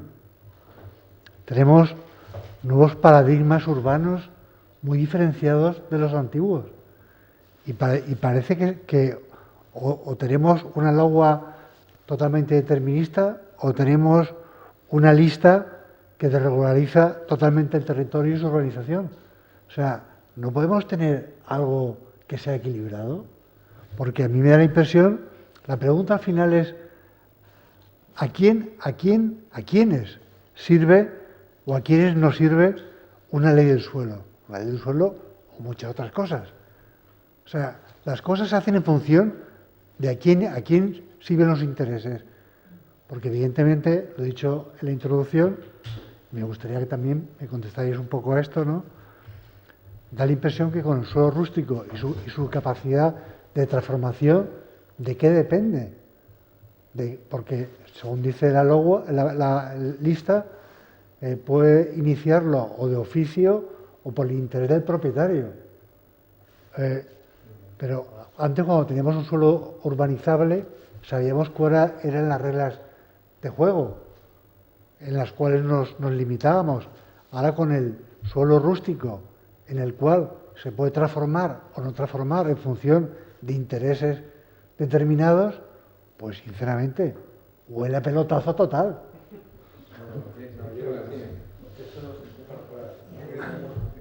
Bueno, yo creo que no, yo creo que confundimos lo que una ley con lo que un plan. Yo creo que la ley no pone el modelo de ciudad. La ley da un marco legal y creo que es importante distinguirlo. Y regula un instrumento y tal, pero luego quien tiene que diseñar la ciudad y el territorio son los planes. Y eso no lo quita la lista. O sea, hay planes en la lista. Hay otro modelo de planes, están enjarretados de otra forma distinta, pero existe planeamiento y el plan tiene que poner las reglas del juego y da unos principios básicos, lo ha contado muy bien Venancio, de sostenibilidad, de no sé cuánto, de resiliencia, de cambio climático. La lista da y hay otra legislación. Está la legislación sectorial, el impacto ambiental. No se puede hacer lo que se quiera donde se quiera, eso no es cierto, en absoluto. La ley da un marco que dice el modelo de planeamiento pero el modelo de planeamiento no presupone, al revés. Yo creo que donde había cultura de pelotazos con el urbanizable. ¿Por qué? Porque, ¿por qué tardaban tanto los planes generales, los primeros planes generales en tramitarse? Porque los ayuntamientos se dieron cuenta que mientras tenían el plan abierto, estaban negociando el suelo urbanizable y haciendo convenios. El problema que hemos tenido con los convenios ha sido tremendo. Bueno, yo de lo de Marbella es aparte, porque eso ya es patología, pero todos los ayuntamientos han clasificado suelo a golpe de convenio. O sea, pactando con propietarios privados los intereses privados por encima de los intereses generales. Eso tampoco, quiero decir, al final no es tanto el modelo, la ley puede ser más sencilla, más complicada, el modelo más esquemático y tal, pero claro, lo que importa es los controles que haya de la actuación pública y luego la responsabilidad de la actuación pública y el plan. Si el plan es desarrollista, yo creo que con la lista es imposible, hoy día es imposible un plan desarrollista. Lo primero que dice la ley es que solo se pone en carga el suelo que sea necesario para responder a las necesidades, a las demandas. Y el acento se pone ya en el suelo urbano. De hecho, una de las razones que lo hemos discutido mucho con Venancio, de quitar o no quitar el urbanizable, que es una discusión, una de las razones de quitarlo no es que todo sea urbanizable, entre comillas, es al revés. Es que ahora para poner un suelo en carga va a costar mucho más trabajo que antes te lo ponía el plan y ahora te ponías a esperar el promotor. Tenemos suelos aquí en Málaga que han tardado, todavía no se han puesto en marcha, en Campanilla y en algunos suelos, que los propietarios esperando a que se revalorice, y en todos los municipios pasa lo mismo, y un polígono industrial en el municipio tal, esperando a que ahora la ley pone plazo. Si hay una actuación urbanística, tiene un plazo, y pasado el plazo va fuera. Quiero decir, eso es distinto. Yo creo que no es tanto la lectura, quiere decir, quizás la lectura aparente sí es la que hace, ¿no? La primera. Oye, la ley es más flexible y flexibilidad tendemos a leerlo como que todo, vale, pero yo creo que tener cuidado. La gente que piense que con la lista va a ser más fácil poner en carga los suelos, yo creo que se equivoca. Hoy día sectorizar un suelo es muy complicado, pero muy complicado, por los controles que lleve tal. Y ahora todo el suelo que sea posible poner en carga es como un sectorizado. Luego va a ser muy complicado poner en carga nuevos suelos. No es tan fácil, mi opinión. Vamos, yo estoy un poco de acuerdo con el criterio general de Pedro, ¿no? Lo que ocurre es que la lista no es así, ya. Es decir, del anteproyecto al proyecto ya ha variado bastante. Y entonces, verá, los informes del gabinete y tal, está que el suelo que hay que poner, da igual que tú lo llames suelo apto para urbanizar que urbanizable, tiene que delimitarse en el plan. Ya no va a quedar eso al aire, tiene que delimitarse. Ahí queda el artículo 25 un tanto tal, pero un poco confuso, porque primero, pero vamos, eso es la única cosa que yo creo que en la tramitación se va a arreglar. Tiene que delimitarse y tiene que hacer el ejercicio de facultades de derecho y de deberes el propietario y los propietarios. Entonces, yo también he mantenido el criterio del convenio urbanística. Siempre he dicho que todo el que le ataca al convenio urbanístico va matando al mensajero. La corrupción la tienen quien hace temas corruptos, pero es que el convenio funciona mejor que tú haces un planeamiento sin ningún programa y ¿quién va a invertir? Porque cuando yo iba muy prepotente de gerente de Málaga y tal, iba a América y decía, porque esto es muy fácil, esto se coge y tal, y dice, oiga, pero ¿quién va a poner dinero? Es que aquí no hay nadie que ponga el dinero. A ver, el que tiene el dinero, tú tienes que negociar con el dinero. Lo que pasa es que tiene que ser gente honesta. Yo he estado 7 años y medio en el Ayuntamiento de Sevilla, me ha pillado el inicio del plan hasta el final. Y el plan de Sevilla no ha tenido el menor problema de corrupción de nada. Y se han negociado los convenios con unas bases que se establecieron y no a ti te saco más, a ti te saco menos. Eso es un poco. Eso es la batalla de por qué el suelo urbanizable hay que delimitarlo. Que les quiere llamar suelo apto para urbanizar, me parece bien. Me parece bien decir, mire usted, si es verdad, el espíritu de la ley estatal es, usted no tiene nada hasta que usted cumpla sus deberes, yo se lo pongo, pero si lo expropio a suelo rústico. No exactamente, hay que pagarle un poco más, la indemnización y tal, el derecho, pero sí, pero un poquito más. Sí, pero es así, yo lo he visto en la gerencia de urbanismo, vamos, que hay gente, y el suelo urbanizable no sectorizado, vamos, ni un duro más, y en fin, que tampoco, a ver, lo que yo creo que la lista ha mejorado muchísimo, vamos, ha mejorado, se ha ajustado, es verdad que puede haber, pero la lista tiene muchas cosas que es que esto no da tiempo a exponer, pero por ejemplo el patrimonio municipal del suelo se ha configurado que se puede dedicar a los fines del artículo 3, y los fines del artículo 3, ahí tiene tú una corporación valiente, ahí tiene para cambio climático, tiene para todo, y para habitaciones, residencias habitacionales de urgencia, en fin, tiene todo. Hemos previsto los temas de la pandemia y tal. Y en general ha mejorado todo eso. Ahora, que creo yo que el ajuste, es verdad, porque yo también le temo a esa indefinición.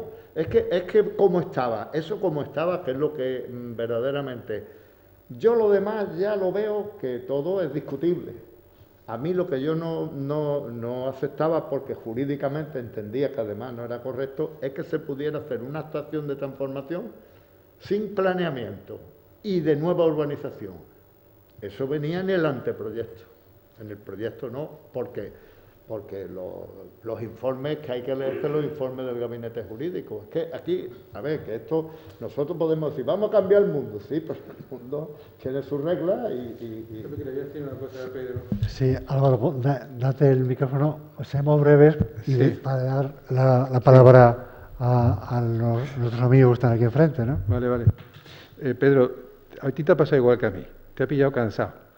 Y entonces estás diciendo algo que no lo has constatado en el cuerpo normativo. Y no quiero hablar de la norma, pero el artículo 31, que tenía amablemente aquí la ley, cuando habla de actuaciones de transformación, pone unos requisitos clarísimos. Y no es por interés del propietario, al revés. La actuación de transformación urbanística requiere que haya un interés público y social. Podrán ser objeto de actuaciones de nueva urbanización en suelo rústico común los terrenos que resulten necesarios para atender y garantizar las necesidades de crecimiento, la actividad económica o para completar la estructura urbanística. Álvaro, por Dios, eso Perdona. Eso es Déjame que lea el segundo párrafo. a la carta. Déjame que lea el segundo párrafo. La necesidad de su transformación deberá justificarse por su interés público o social, en función del análisis de parámetros objetivos de crecimiento y demanda, o por la imposibilidad de atender esas necesidades con el suelo urbano disponible. Todo ello bajo los principios de sostenibilidad y racionalidad que se desarrollarán reglamentariamente. Eso es súper ambiguo y yo te justifico cualquier necesidad de utilidad pública o social. Pues no. Que no te quepa duda. Que no. De todas formas, un tema también es que la ley lleva reglamento. Quiero decir, la ley es ley, son principios, los principios siempre son genéricos y en el reglamento es donde se concretan los principios. Yo creo que hay que esperar también un poquito a los reglamentos. Vamos a ver, ¿alguien quiere intervenir, comentar alguna cuestión? Un segundo. Kiko, ¿tenemos el micrófono de mano?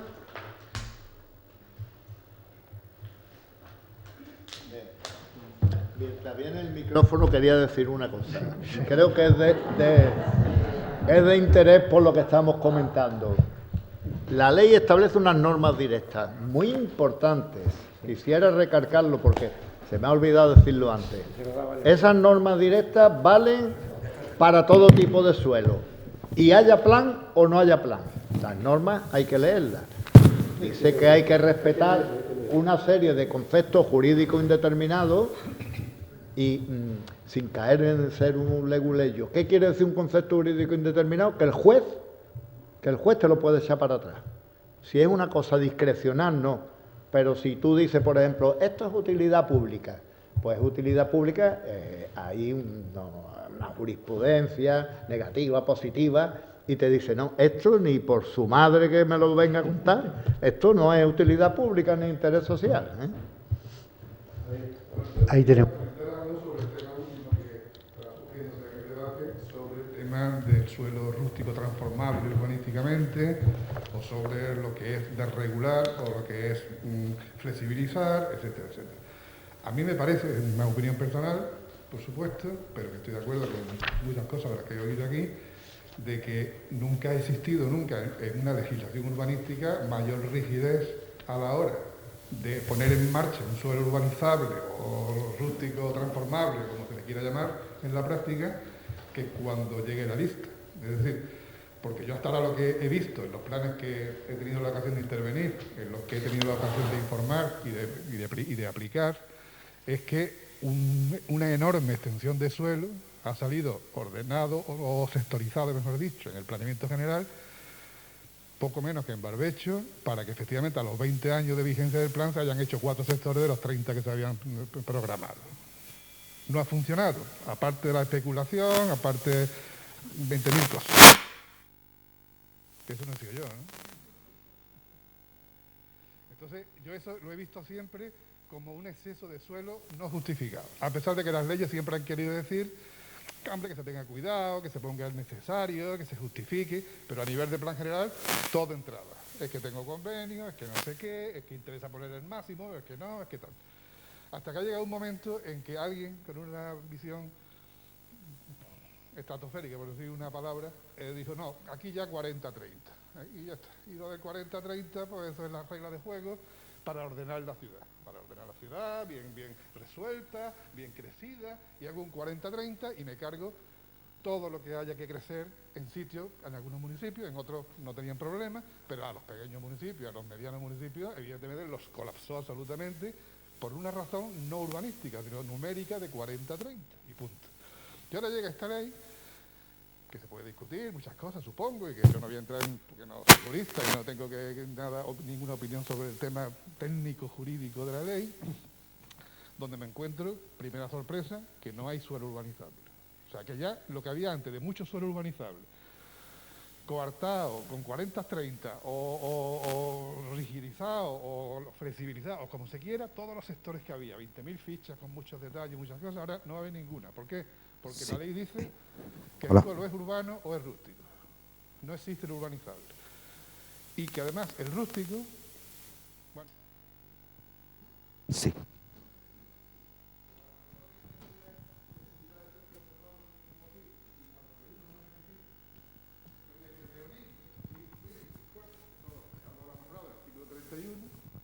Entonces, en esos supuestos...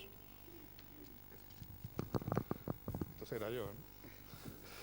Entonces, en esos supuestos es cuando se puede transformar puntualmente en determinados lugares ese suelo rústico para convertirlo en urbano en un futuro. O sea, ese sería el suelo urbanizable, que no se llama ni apto para urbanizar, ni urbanizable, ni nada. Se llama suelo rústico, porque es rústico, sinceramente porque es rústico, pero que no hay ningún problema si se necesita, en condiciones muy concretas, pues se puede poner en marcha, en carga, para hacerlo urbanizado. Entonces, la dificultad que ahora existe para poner en marcha un suelo y transformarlo es, en principio, máxima. Luego no nos podemos creer que eso al final se flexibilice, que los ayuntamientos aprueben todo lo que le presentan, que los propietarios engañen a los ayuntamientos, lo podemos pensar.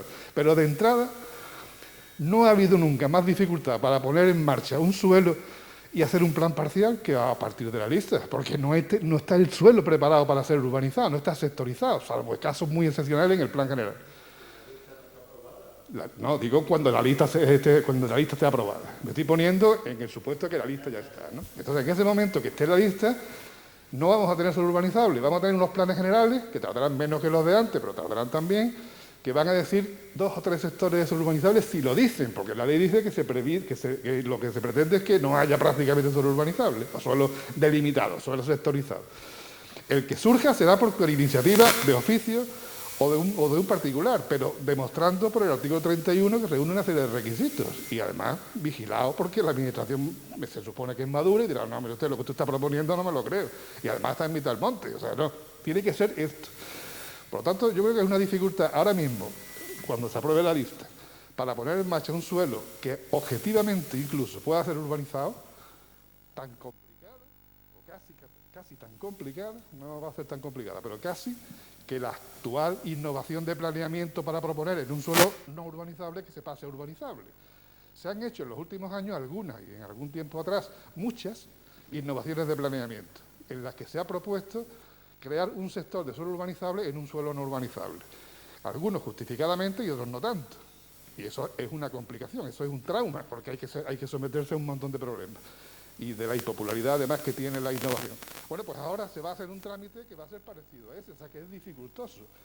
Yo pienso que lo que hace la lista es inteligente, está bien, y además no es nada desregulador, sino todo lo contrario, es muy regulador, pero además también es muy flexible. Bueno, eso era un comentario de lo que habéis hablado aquí. Y ahora termino con una pequeña pregunta a la mesa.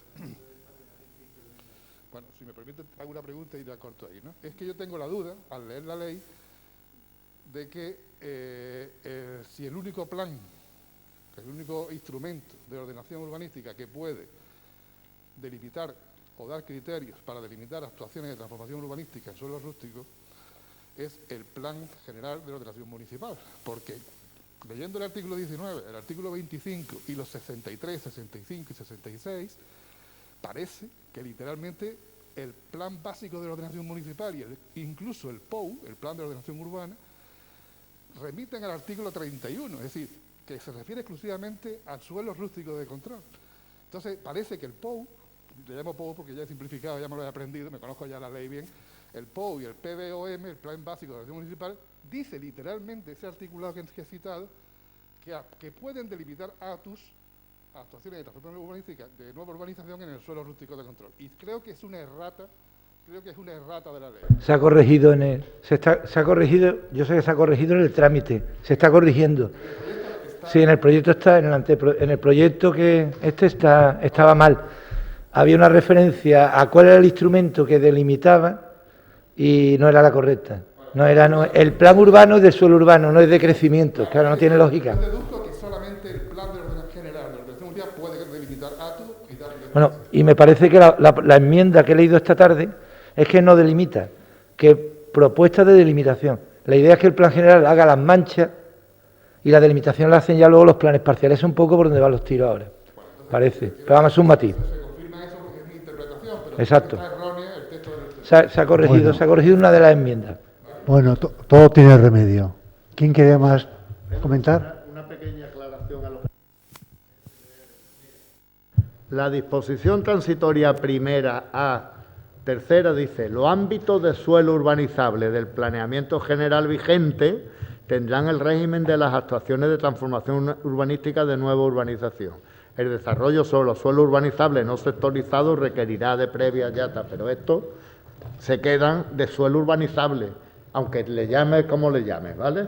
Y en la enmienda se ha ampliado además, parece incluso un poquito más claro todavía. Hombre, que las transitorias ven los problemas, todo esto finales, ¿no?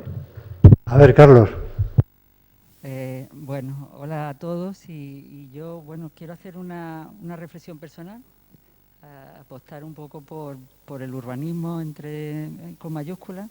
Me ha gustado mucho la exposición de José María, sin merecer las otras dos, por supuesto, porque realmente pone el énfasis en lo que son los objetivos de esta ley. Para los que trabajamos en el urbanismo, los que decidimos a veces cómo tiene que cambiarse o transformarse una zona de la ciudad, es muy importante tener las reglas de juego, porque al final marcan las decisiones de nuestro trabajo. Pero yo vengo aquí a hacer una reflexión personal y es que estos son reglas de juego, que acabamos hablando mucho de la mecánica de la planificación urbanística. A mí eso me interesa siempre que lleguemos al punto determinante de qué es una buena ciudad, qué es lo que necesita que la ciudad que tenemos se transforme para mejorar.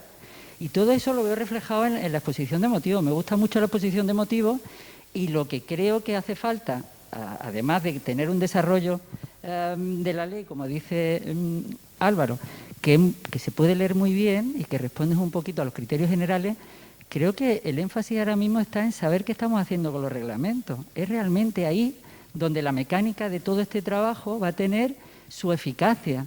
Y luego hace falta, pues lo que siempre ha hecho falta, gente inteligente, porque cualquier actuación que tenga cierta bondad sobre la ciudad puede caer en saco roto si los que trabajamos y los que proyectan las ciudades no tienen la lucidez para hacer una buena ciudad. Aquí se habla, en la exposición de motivos, no me voy a alargar, habla de cosas muy interesantes. Y yo, como quien dice, es que te motiva leer estas cosas. Lo que pasa es que no sabemos a dónde vamos a llegar porque no conocemos todavía, lo que digo, los reglamentos, que son los que nos hace funcionar para los que trabajamos en la administración, ¿no? Y luego los que están en la calle hacer las cosas bien. Pero se habla de muchas cosas muy interesantes. Y yo apuesto, y saco a colación algunas, porque ya se habla de los espacios verdes, la estructuración de la ciudad a través de los espacios verdes. Es que, por no alargarme mucho, sostenibilidad es la palabra fundamental que se pone en el título. Sostenibilidad, no estamos hablando solo del árbol o de la naturaleza, estamos hablando de la sostenibilidad en sus tres apoyos principales que debe tener esta ley, que son la económica,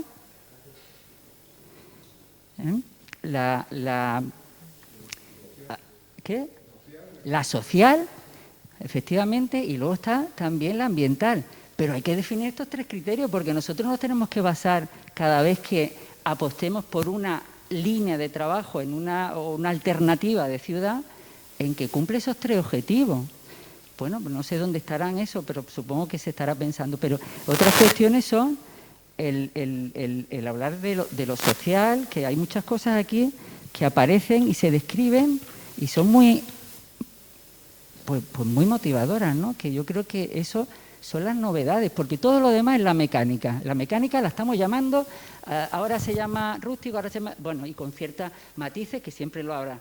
Pero eso estaba ya en el 75, ¿no?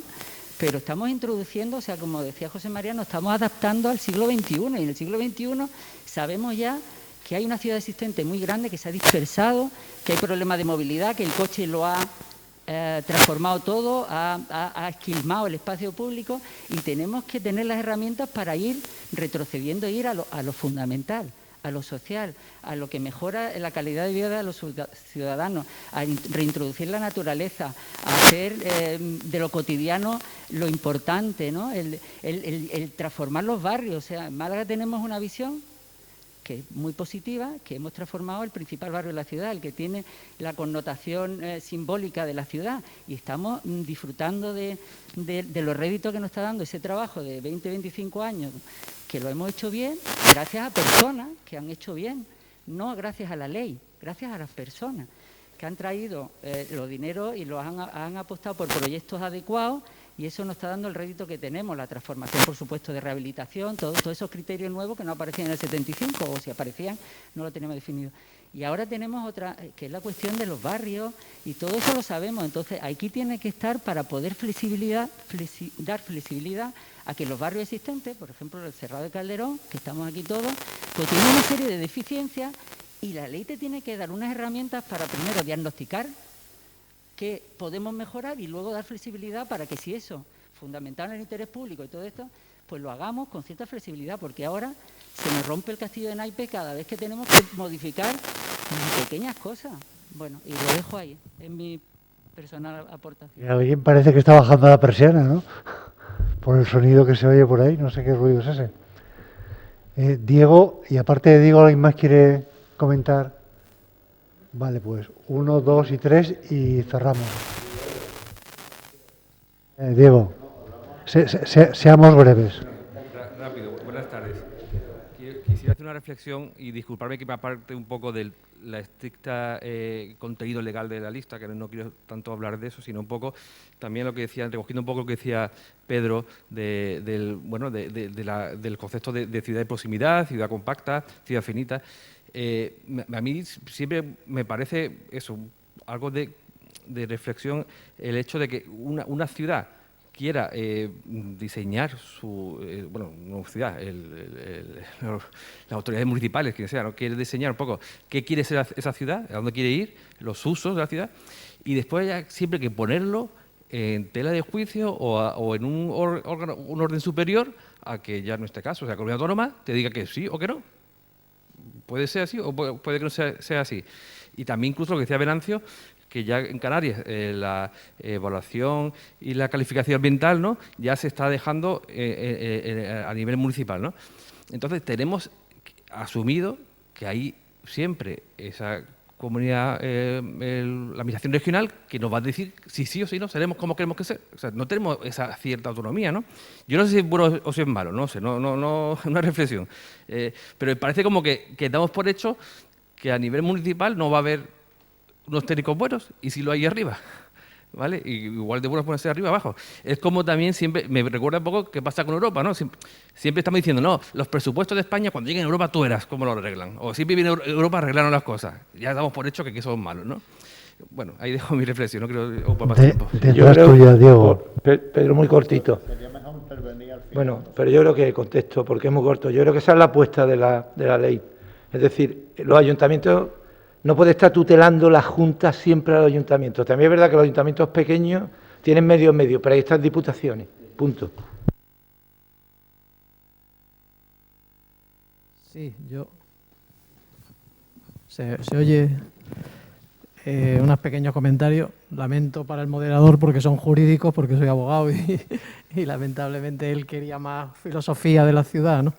Pero bueno, a mí, sobre todo, pues, comentarlo con Venancio, quizás, yo veo que está muy mal estructurado el capítulo del tema de la ordenación del territorio. No sé, ahí se establecen cuáles van. No sé si es que la legislación actual establece tantísimas figuras como aparecen en el proyecto de ley, pero vamos, se citan 3 y aparecen después otras 4 o 5, van apareciendo, y hay unas que son proyectos de iniciativa autonómica, el plan de ordenación del territorio, el subregional, pero después ya empiezan a aparecer una cantidad de figuras que no aparecen relacionadas además al principio. Yo creo que ese capítulo o ese título es manifiestamente mejorable.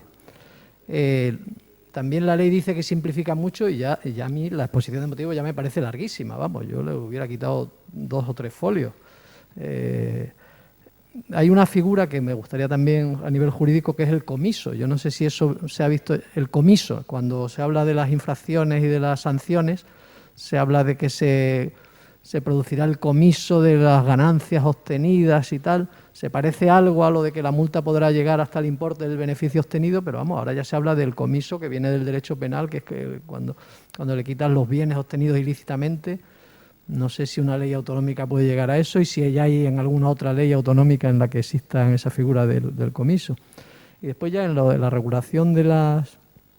Me ha preocupado mucho lo del transitorio que hablaba José María, sobre que seguirá aprobándolo la Junta hasta que... No me ha quedado claro si se modifica el plan de ordenación del territorio. Están cambiándolo. Cuando se...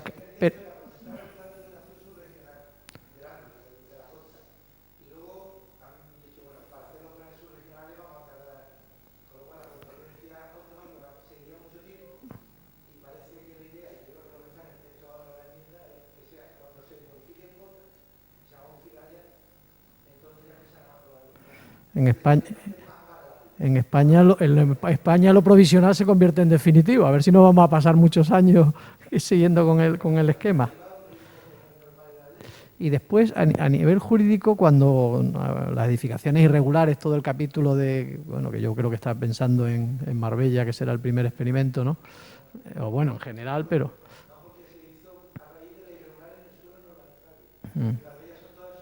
Sí. Bueno, pero en el decreto del 2019 ya se ha...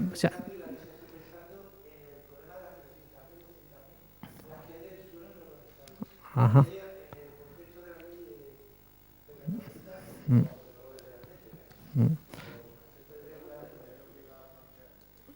Bueno, hay un tema jurídico que yo creo que es a nivel quizá estatal, pero que no está muy aclarado, que es que lo que está pasando en Marbella. Ya está habiendo muchas sentencias que han pasado los años en los que se debían haber ejecutado y no se han ejecutado. Nadie nadie ha pedido que se ejecuten, pues sentencias que antiguamente decía el Supremo que eran 15 años, ahora que son 5, pero que están en zonas verdes. Y entonces la verdad es que las leyes autonómicas te dicen que en zonas verdes pues siempre se puede producir el restablecimiento de la realidad física alterada, con lo cual va a haber algunos sitios en los que hay sentencias en las que se le ha pasado el plazo para ejecutarse, pero que son zonas verdes y se queda ahí que no sabes bien qué pasa con ese tipo de edificaciones. Vamos, estoy pensando en una comunidad de propietarios que hay 132 viviendas en una zona verde, ¿no? Eso, la ley no puede, esta ley no puede meterse en eso porque eso es justamente la ley de jurisdicción contencioso administrativo y es la imposibilidad legal o material. Eso ahí hay una jurisprudencia muy interesante, por poner una anecdóticamente de la ministra, ahora no sé, era la de defensa, no sé ahora qué lleva, Margarita Robles, ¿no? Una gran jueza. Yo ya de político no digo, pero jueza estupenda. Y justamente en Valladolid se produjo un señor que reclamó contra la expropiación, o sea, contra el plan, por una expropiación de manera indirecta, ¿no? Planteó y entonces anuló el plan. Y entonces estaba hecha 500 viviendas, estaba hecho un centro comercial, una serie de equipamientos. Y ahora le digo, oiga, y usted al interesado por una parcelita de nada, claro, si allá no hay interés público me tienen que indemnizar. Me tienen que indemnizar, no, la restitución natural, es decir, hay que volver a dejar el terreno liso. Imposibilidad material no existe porque hoy se puede hacer todo lo que se quiera. ¿Qué es la imposibilidad material? La desproporción en lo que cuesta, ¿no? Eso es la imposibilidad. Y la jueza le viene a decir que es un imprudente por pedir ese destrozo de la riqueza ahí. En fin, es un poco así, ¿eh?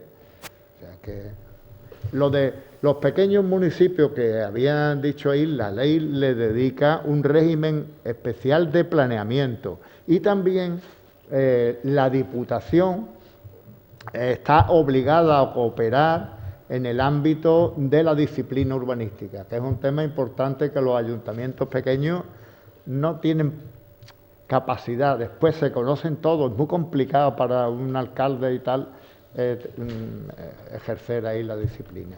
Y lo del decomiso, yo no he intervenido en ese tema, pero eso responde al principio de proporcionalidad.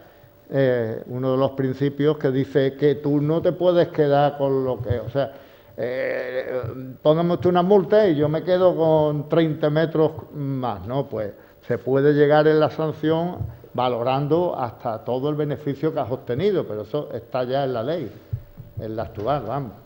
El régimen disciplinario no puede cambiar demasiado, porque están los principios de la ley de régimen jurídico y son los principios del derecho penal atenuados para el derecho administrativo.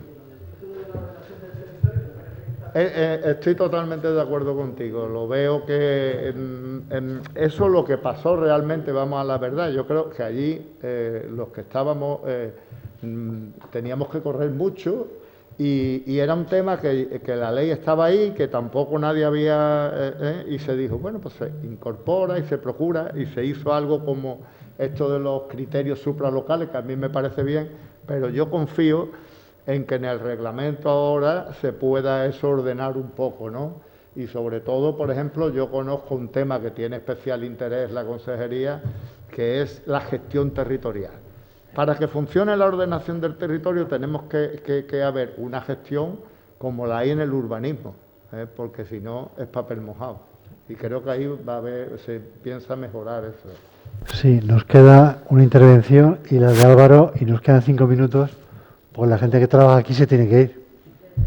Muy directo, el tema del suelo urbano y la rehabilitación, saber vuestra opinión si se está contemplando en esta ley y si se puede mejorar y si los ayuntamientos esa gestión se puede mejorar y si desde la ley se está contemplando, ¿no?, la rehabilitación y que no haya tantas bolsas de suelo urbano que como pues si quiere. Hace 40 años de solares y nos han construido. Yo creo que la ley apuesta claramente por la intervención en el casco urbano, Otra cosa es que los mecanismos de intervención, aparte de los principios generales que da la ley, habrá que esperar, acaba de decirlo Venancio, al desarrollo reglamentario, que es donde se pueden articular procedimientos concretos, pero desde luego lo que la ley tiene claro, de hecho, el sacar del plan general el suelo urbano, el hacerlo por partes, decir, oye, vamos a estudiar bien el suelo urbano y no meterlo en el paquete de un plan general, cuando estamos discutiendo el modelo de ciudad, los crecimientos, también hacemos las alineaciones,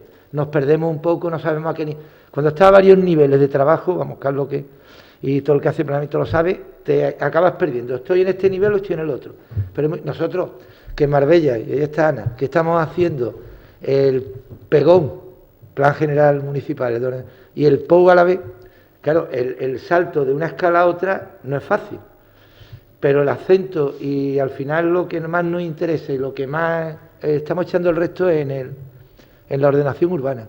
Yo creo que hoy día es más que los crecimientos, que al final luego te vienen propuestas externas y te traen ordenaciones que tú lo que haces es revisarlas, etcétera. Yo creo que donde está el trabajo de los ayuntamientos va a ser en el suelo urbano, en la rehabilitación, en las viviendas, en la política de vivienda, los alquileres, o sea, que se hagan viviendas de verdad, que las plusvalías se destinen a actuaciones concretas urbanas. Yo creo que ahí es donde está ahora mismo el patrimonio municipal de suelo, la gestión, que lo ha dicho Venancio antes. Yo creo que ahí es donde está, yo creo que el momento actual. Tenemos las ciudades muy hechas, pero muy desestructuradas. Y ahora vamos a intentar darle un poquito de estructura y luego hay cosas, claro, la ley en todos lados siempre... Este criterio que mantiene la ley, por cierto, de que las dotaciones van en función de los aprovechamientos, de las plusvalías, es absurdo a estas alturas. Lo tiene la ley actual y yo creo que lo mantiene la lista todavía, a ver si ahora en el trámite se arregla. Claro, las dotaciones son en función de la población y las necesidades de la población, no en función de que se creen más o menos plusvalías y que se incrementa aprovechamiento y plusvalías. Ponen muchas dotaciones donde incrementan los aprovechamientos. No, pongo muchas dotaciones donde tengo mucho déficit y donde me sobran dotaciones no hacen falta. Yo creo que esto es una cosa que había que reflexionar y si no es la ley, que los reglamentos se los replantearan y que los estándares y los indicadores ambientales, los estándares de dotaciones estén donde hagan falta. Zonas infradotadas, si una zona no tiene equipamiento, ahora con la ley, cuando haces cualquier actuación, como tienes cero y por mucho incremento de aprovechamiento se mantiene la proporción de las dotaciones, pues sigue sin dotaciones. Pues no, si es precisamente donde más dotaciones hacen falta. Yo creo que hay cosas que hay que... Es verdad que las dotaciones, como somos un país rico, irónicamente, que no hemos tenido recursos nunca, siempre hemos cargado el urbanismo, lo que los ayuntamientos en otros países, los alemanes, pues gastan dinero en dotaciones. Nosotros no tenemos, y todo sale de las actuaciones urbanísticas de promotores privados. Si no hay plusvalía, pues no hay dotaciones, no hay infraestructura, etcétera. Ese es el problema nuestro de siempre. Pero vamos a pensar un poco y vamos a destinar las plusvalías a donde hacen falta las dotaciones y la infraestructura, no las zonas sobredotadas, que sigan estando sobredotadas.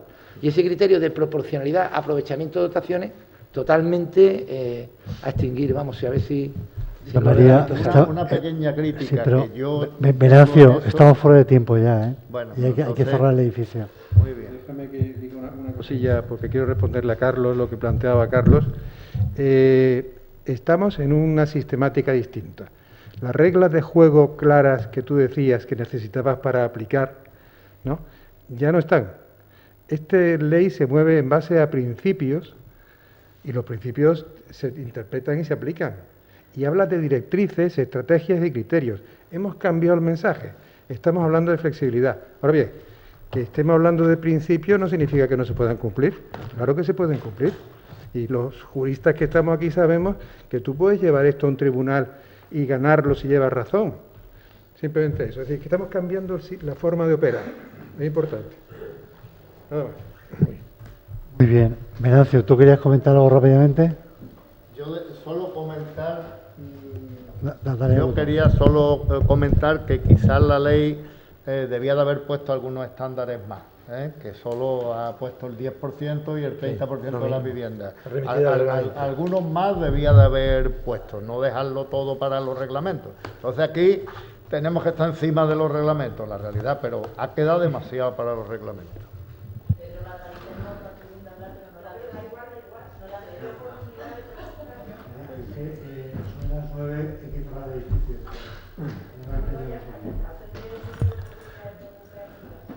Muy bien.